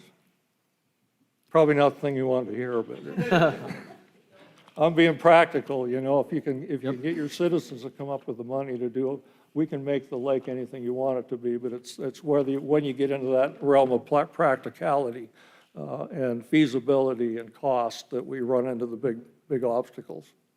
So. I've just wondered that for a long time because I drive across the fill and sometimes it stinks to high heaven and it's usually, the green part is in the north corners. And so that's why I was asking. Thank you. You know, and I've watched, you know, and had a lot of discussions with MLRID about dredging, you know, and they dredge the traditional way where they pipe and they're basically sucking the sediment out of the bottom of the lake. And that's an area that they want to concentrate on because we can trap sediment there as well and dispose of it fairly easily. But I think money's better well spent dealing with the 30% that we think we can deal with septic tank issues, lawn fertilizer runoff, other sediments and nutrients coming into the lake, stormwater runoff. Those buy you the best return on your investment to start with. Down the road, when that's all solved, you can start looking at some of the things you're talking about. But I would not be in favor of doing something that wipes out all the good work we did by stirring up all that sediment that's 15, 20 foot deep. It's just, that's a strange game to go down, and I think it would be tough.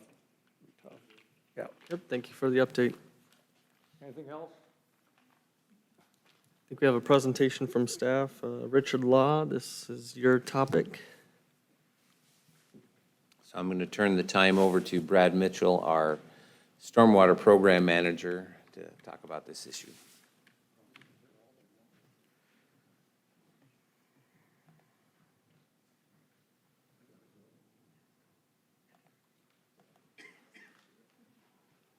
Thanks for coming, Harold.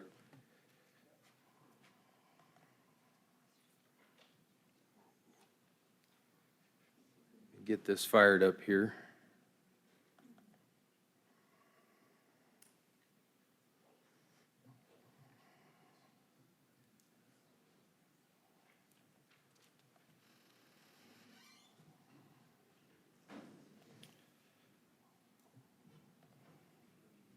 Okay, got it.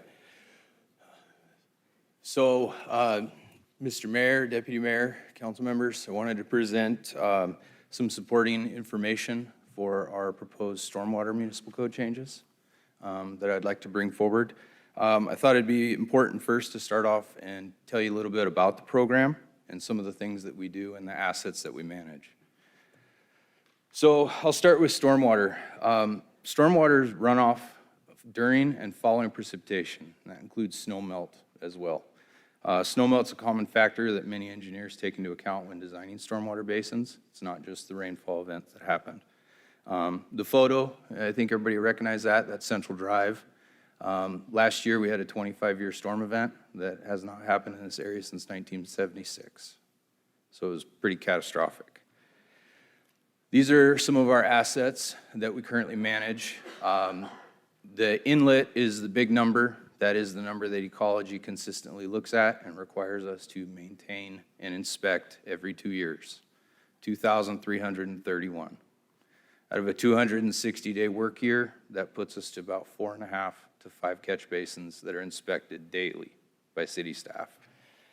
Staff was out today performing cleanings and inspections, and we were able to knock out 24. Where does the stormwater go? There's many places throughout the city, older designs, older ideas where we had stormwater conveyed to the lake. Other areas we don't have that capability to get it to the lake due to elevation changes. Some areas it goes directly to dry wells, and some areas we're forced to actually send it to the lake because there's no other place for it to go. So in 2007, the city fell under the requirements to obtain and manage a MS4 permit with the Department of Ecology. That was mandated by the EPA through the Clean Water Act. Every 5 years, the permit's renewed and is subject to specific deadlines and requirements. The end of the year in 2023 will be a new permit cycle, and I'll be before you again with new required changes, just so you know. Failure to meet the requirements of the permit by the deadlines can result in enforcement. So the permit. Washington State Department of Ecology develops and administers the Clean Water Act National Pollutant Discharge Elimination System, NPDES. The Eastern Washington Phase 2 permit requires local governments to manage and control stormwater runoff so that it does not pollute downstream waters. And I won't read them all off, but there is the current list of cities and counties that have a stormwater permit. And our permit only applies to the incorporated city limits. It does not apply to the urban growth area within the city. And I really did a high level on this. I included the permit in the council agenda if you guys want to have some boring reading material. It's very long. But these are some of the key aspects: inspection, education outreach, public involvement, illicit discharge detection and elimination, compliance with standards, construction stormwater control, municipal operations and maintenance, and reporting requirements. So per the Stormwater Management Manual for Eastern Washington, there's one for Western Washington and one for Eastern Washington. The manual's 1,400 pages. And that manual determines when we manage an asset as far as maintenance goes, and when we actually go in and just do an inspection or a cleaning. Again, if we don't meet the inspection criteria timeline set forth by the permit, we get interesting conversations with permit managers, and we get on an improvement plan. If we fail to meet the requirements in that improvement plan, which is called a G20, then it leads to enforcement. Education outreach, these fall heavily on my shoulders. They have to reach out to the public, businesses, design professionals, developers, and engineers. Consistently and oftentimes, like today I was at a stormwater conference that I came back for to present tonight, and I'll be going back tomorrow. I'll take all that material and distribute it to the design engineers and the local engineering firms. Updated new technology, new rule changes, things that they can stay proactive and keep ahead of the changes that are coming. Businesses are another really important avenue for us. We have mobile detailers in town that discharge their wash water into the street.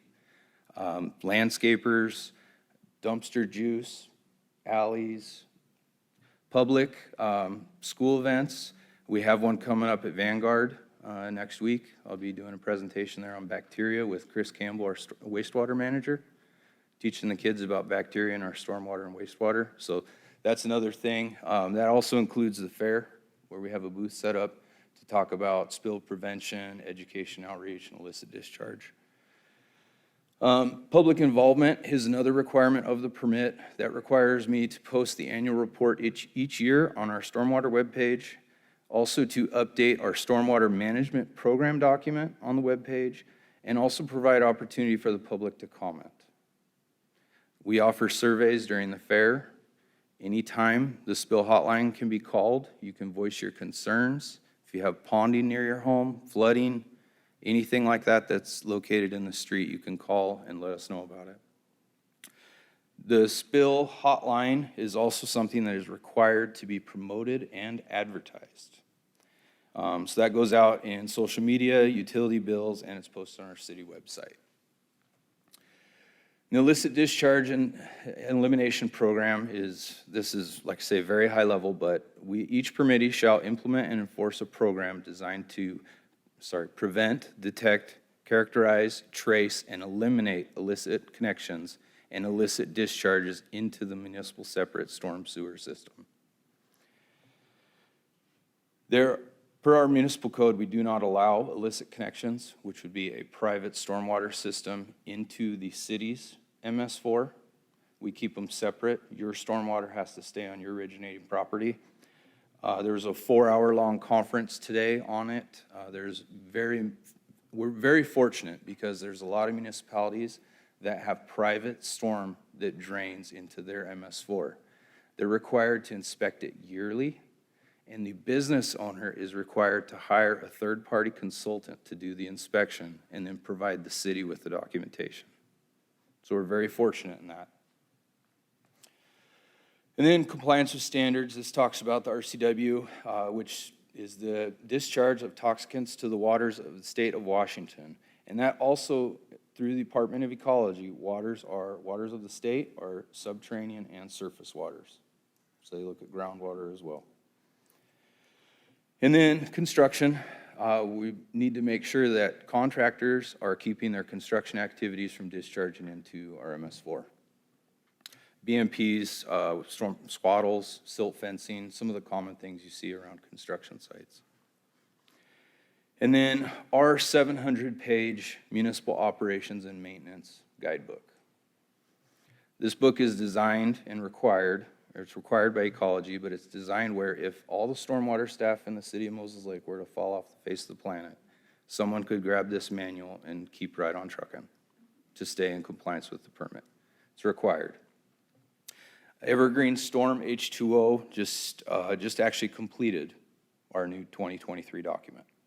So we had our first draft December 31st of 2022, the day before the due date. So we got that one in, so that was good. And then reporting. So March 31st, at the end of each, or March 31st of each year, I have to report a approximately 60-page annual report that includes all the education outreach, all the 7, 8 bullets that we just talked about, and submit that to Ecology for review. It usually takes them 5 to 6 months to comment, and then that gives us an outline of future changes that we need to make. And the results of one of those conversations was some language changes that we need to move forward, or that hopefully you guys can move to adopt. These changes were required to be in place February 2nd of 2023. February 2nd, we had 35 gallons of diesel dumped in a dry well, so things have been a little crazy. So this is the current code. I won't read this all, but there is a couple important things. Item B talks about potable water main flushing. That is something that we can't avoid. The thing that's missing from that is that we volumetrically control the water that's discharged. And the water department has that. We have that ability to dechlorinate and control the velocity. But in the permit, which should be section A, it says specifically pH adjusted and volumetrically and velocity controlled to prevent resuspension of the sediments in the MS4.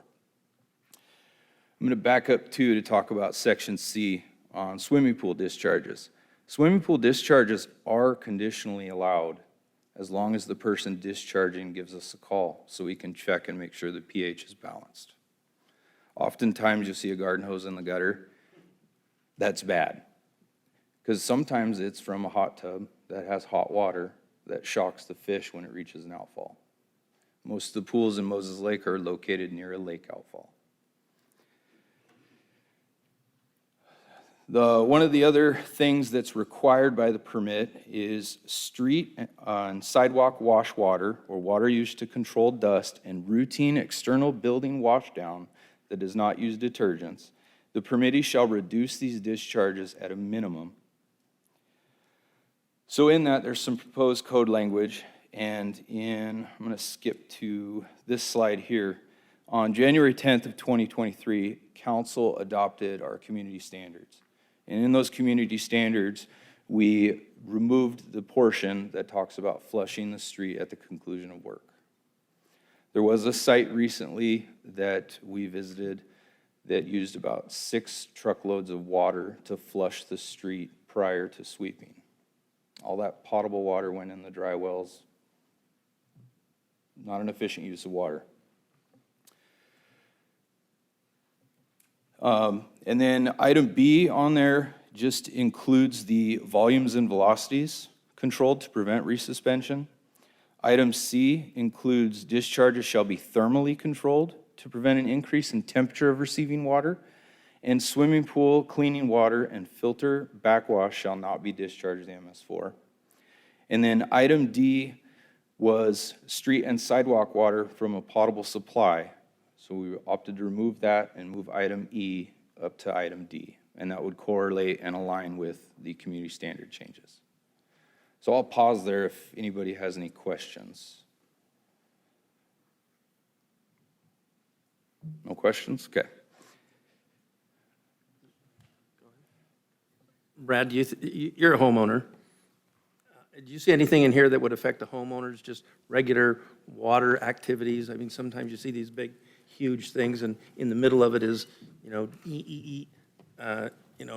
you see anything that would leap out at you? From a homeowner standpoint, no, because we're still allowing the swimming pools to be discharged. Okay. We're just requiring that they're temperature controlled and the velocities controlled, and it's pH balanced. That way we're not shocking the fish or sending that into the dry wells. Councilmember Fancher? I would make one comment. I mean, I think it's just about practices. So I believe we're not in here hosing your driveway off down into with potable water down into the street would not be allowed. If you hose it into your yard. Yeah, into a In other words, grassy area. We're going to be containing our own storm water the same way I do at my commercial business. Yes. Yep.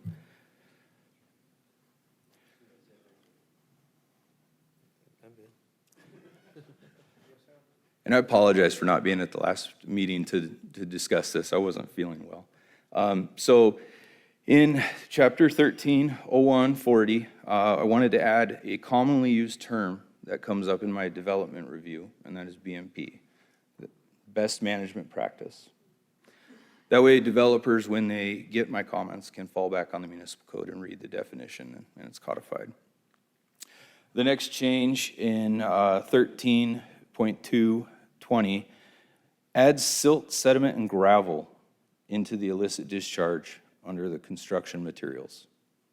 That is to assist in the day-to-day operations that code enforcement and stormwater has working together to make sure that illicit discharges can be enforced on and kept to a minimum. And then item B, again, that prohibits street and sidewalk flushing to align with the community street standards that were adopted in 2023. And this covers some of the things that I talked about. And then in summary, the proposed changes to municipal code in chapter 13:0240 are required. And if the language changes are not adopted, it may result in fines. And I spoke with Rob Buchert, our compliance specialist. Currently, with ecology and that reporting requirement, there's a failure to enact the ordinance, and then there's the failure to report that it wasn't done. And that's $10,000 per violation, and currently there's 4. And it could also incur additional fines by the EPA once ecology reports to them. So that would come out from a federal level. For violations of the permit.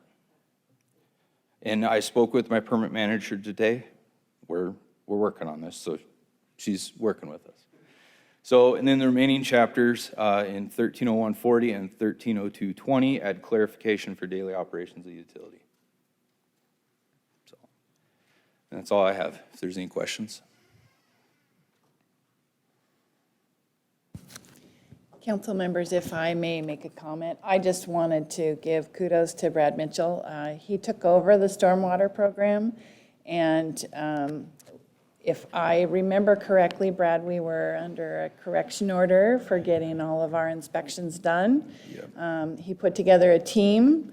They got the inspections done and got us back in compliance. It was a huge effort, as well as taking on the update of the comp plan and getting all of the permit put into place. So I just want to thank him for his diligent effort on our behalf. Thank you. And I would just add very quickly that Brad, along with Jessica Cole, who you heard from 2 weeks ago, have been among the leaders of our internal team working on addressing plans to address our water scarcity issue, our water quality issue. So kudos to Brad in with everything that he has on his plate that he's already kind of described to you, being willing to step up and help lead a very important effort internally as well. Councilmember Swartz? Yes, I just wanted to commend you on the presentation of the information as far as providing the code language in black and white, or red and white, as it may be.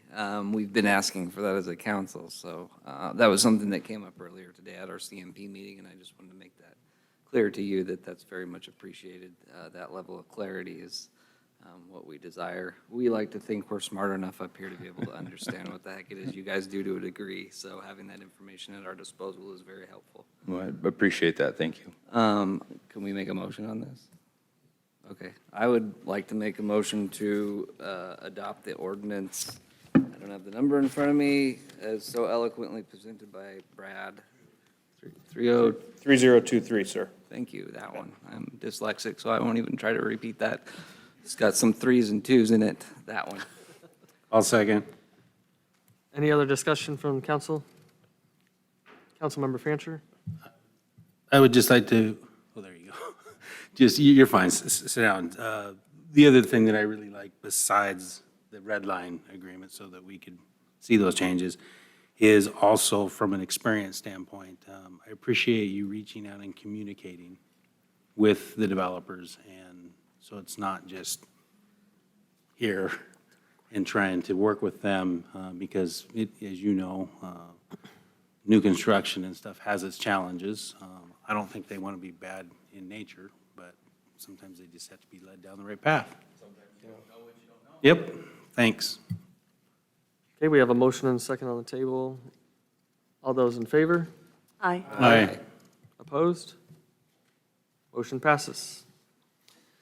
New business, we're going to go back and discuss item D from the consent agenda, and that's the Umpqua Banking Services Extension, and I will turn it over to David Skog, who would like to discuss it. Well, actually, now that I think about it, it's probably a waste of time. It was rather trivial compared to everything else we've talked about tonight. Though what caught my attention was that this document, or the extension, had been executed, and I don't know if we're saying, yes, we are okay that you did it, or if we're saying, go ahead and do it. I'm just trying to understand how that process takes place. If it's already executed, are we doing anything? We are asking for your authorization to approve the extension. Okay. Well, then I would make a motion that we accept the Umpqua Bank proposal. Second. Thank you. We have a motion and a second. Any other discussion on the item? All those in favor? Aye. Aye. Opposed? Motion passes. Administrative reports. Okay, we have a number of reports. Our new Parks, Recreation, and Cultural Services Director said, City Manager, do you know how busy we are on Memorial Day weekend? And so he has a list and has been working diligently to get staff put in place to handle all the activity.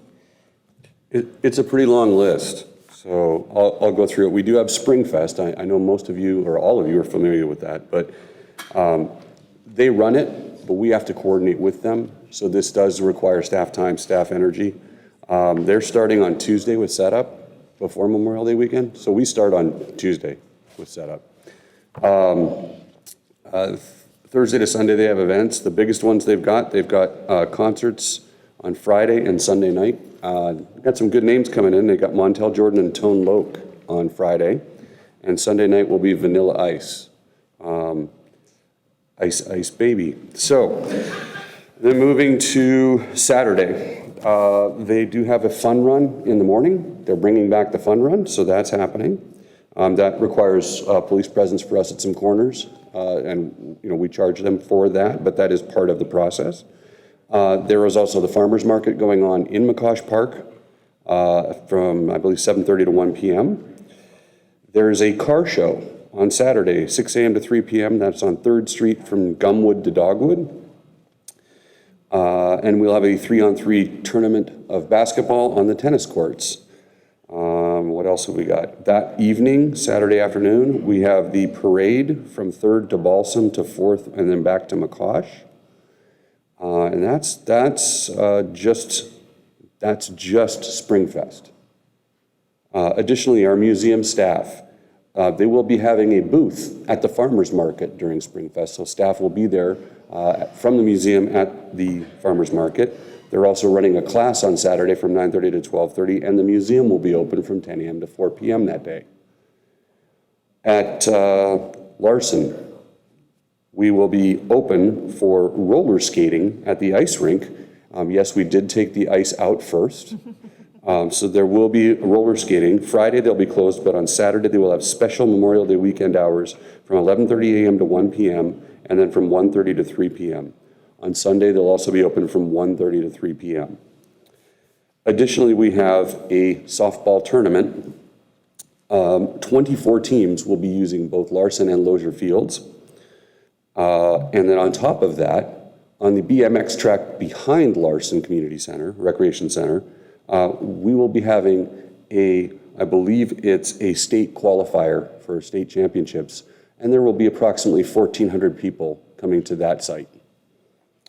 On top of all of that, in case you thought I was done, on Friday evening, Surf and Slide Water Park will open for their soft opening from 5 to 8, and then they will be open Saturday, Sunday, and Monday from 11 a.m. to 6:30 p.m. So we will have staff. We have all hands on deck. I've already warned my wife that I will likely not be home much that weekend because, and she's welcome to join me because I'm going to be walking around having fun like the citizens of Moses Lake and all the visitors coming to our town. So thank you.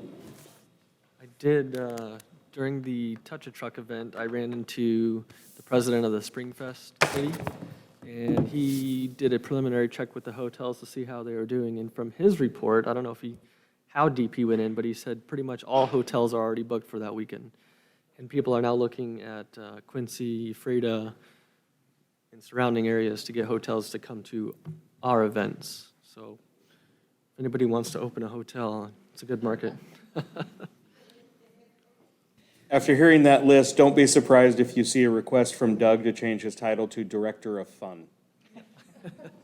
I'm putting that in writing right now. Next item, we landed on a council workshop date, so we'll get you more details, but it looks like May 18th will work. So late afternoon, 4 hours, revisit priorities as we kick off heading into the budget season. Madeline has a workshop to go to, and we are letting her take some vacation time. So we'll be talking priorities, and then we'll circle back and incorporate that into the budget process. As a part of that, as city manager, you provided me with a work plan and asked for quarterly updates, so I'm in the process of preparing that, and I'll get that to you by the end of the week. And from that, I have prioritized some areas of work moving forward to inform your workshop on the 18th. Just want to make you aware that we are working hard to get out there with presentations. So Monday to Kiwanis, on May 16th, Rotary. We've had staff at Downtown Coffee and Conversations for 2 months in a row. Richard Law had a really great conversation about our upcoming paving downtown and how we want to restripe downtown, and asked for a group of folks to work with him in providing a recommendation for how we might restripe. Sent you the thank you letter for the presentation to the Washington State Transportation Commission. That was really important to just get on the record for the way our city impacts I-90 freight corridor, and we really need to make sure that they are getting us dollars and technical assistance to help plan for those impacts and the growth. And Kirsten today provided the monthly development updates. We've provided you with a copy of that PowerPoint in CMP today, and you have it this evening. Anything you want to add on that? Sure. Do you want to walk through that real quick, what was presented today?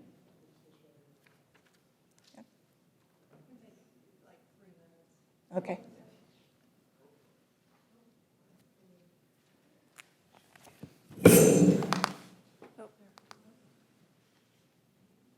Okay, this is just giving you a quick update on some of the bigger projects that are visible to the public.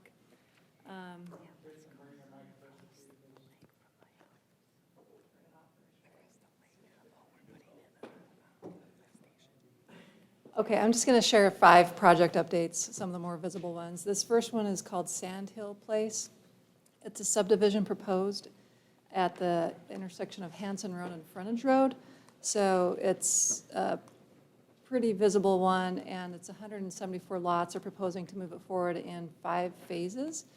And right now, they've been going through the SEPA process. All the comments have been received, but we have not yet issued a determination on that.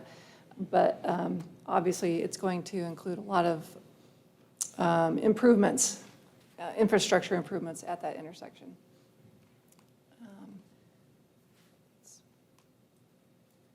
Okay, this next one is 12, Aviation Fuel, and they have applied for a conditional use permit. I think this one's pretty well known. It made the newspaper when the governor was out here. And so what we have done with them is we've started them through the SEPA process, and we've actually, we're doing it in phases, this project. So we've issued today the demolition permit. They're going to be taking down a couple of towers and then doing some interior demolition. And then later they'll be constructing another building on the site as well. But just getting that moving forward. They're very excited. They got some federal funding to get this project moving forward.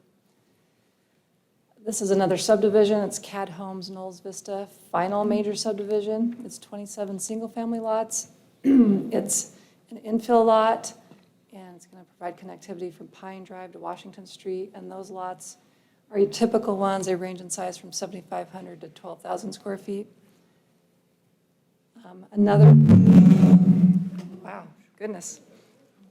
Sorry, I didn't even touch it. Conhell Oil is another project located on Wheeler Road. It's in the heavy industrial zone. It's a proposed project for a 300,000 gallon fuel transfer station. So it will include 6 tanks that are 50,000 gallons each, filled with various types of fuel. And then they will also be constructing an 11,125 square foot building for commercial use. And they're also in the middle of the SEPA process. And then finally, we have a subdivision called the Refuge at May Valley. First edition, it's a major subdivision. It's located on Westlake Drive and Montana Street. It has 107 single-family lots. Those range in size from 7,000 to 18,000 square feet. And this one has been approved. It's going to be coming back to City Council, I believe at the next meeting, to go over a development agreement where we're going to exchange some property and they'll do some improvements in lieu of that, but that would come before you for approval. So those are just some of the bigger projects that we've got going on right now, and just wanted to keep you updated. Any other items from our team for administrative updates? Okay, that ends our report. Council committee reports. We'll start with Councilmember Swartz. Yes, we had our Community Development Municipal Services Parks meeting today, and Mr. Law brought forward some ideas about the water situation going forward, and we were particularly intrigued about the filtration and the measures we're taking to look into that. Sounds like that should be part of the equation going forward, so we're excited to see how we get that going. Councilmember Madewell. I don't have anything at this time. Councilmember Fancher. Nothing at this time. Councilmember Eck. Yes, up at the port, once again, what's good for the port, good for Moses Lake, what's good for Moses Lake is good for the port. We still have 155 737 MAXs. Boeing is still employing 850 people. The air show that's going to come middle of June already is 25% above air show ticket sales from last year. So we're expecting to be fully sold out. My understanding is all the hotels are already filled up for that event as well.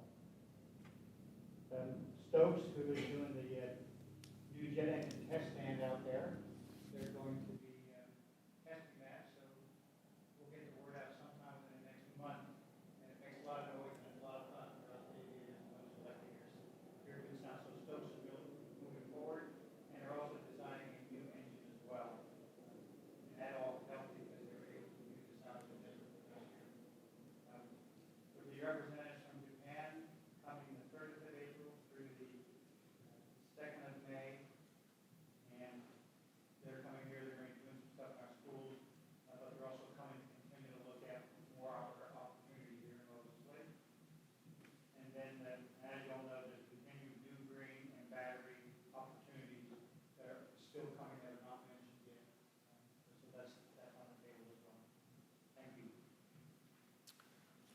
Councilmember Skog, I don't have anything. Deputy Mayor Martinez. The Board of Health, who also sits on the Watershed Council, they are, I believe, they're looking for volunteers to sample the lake.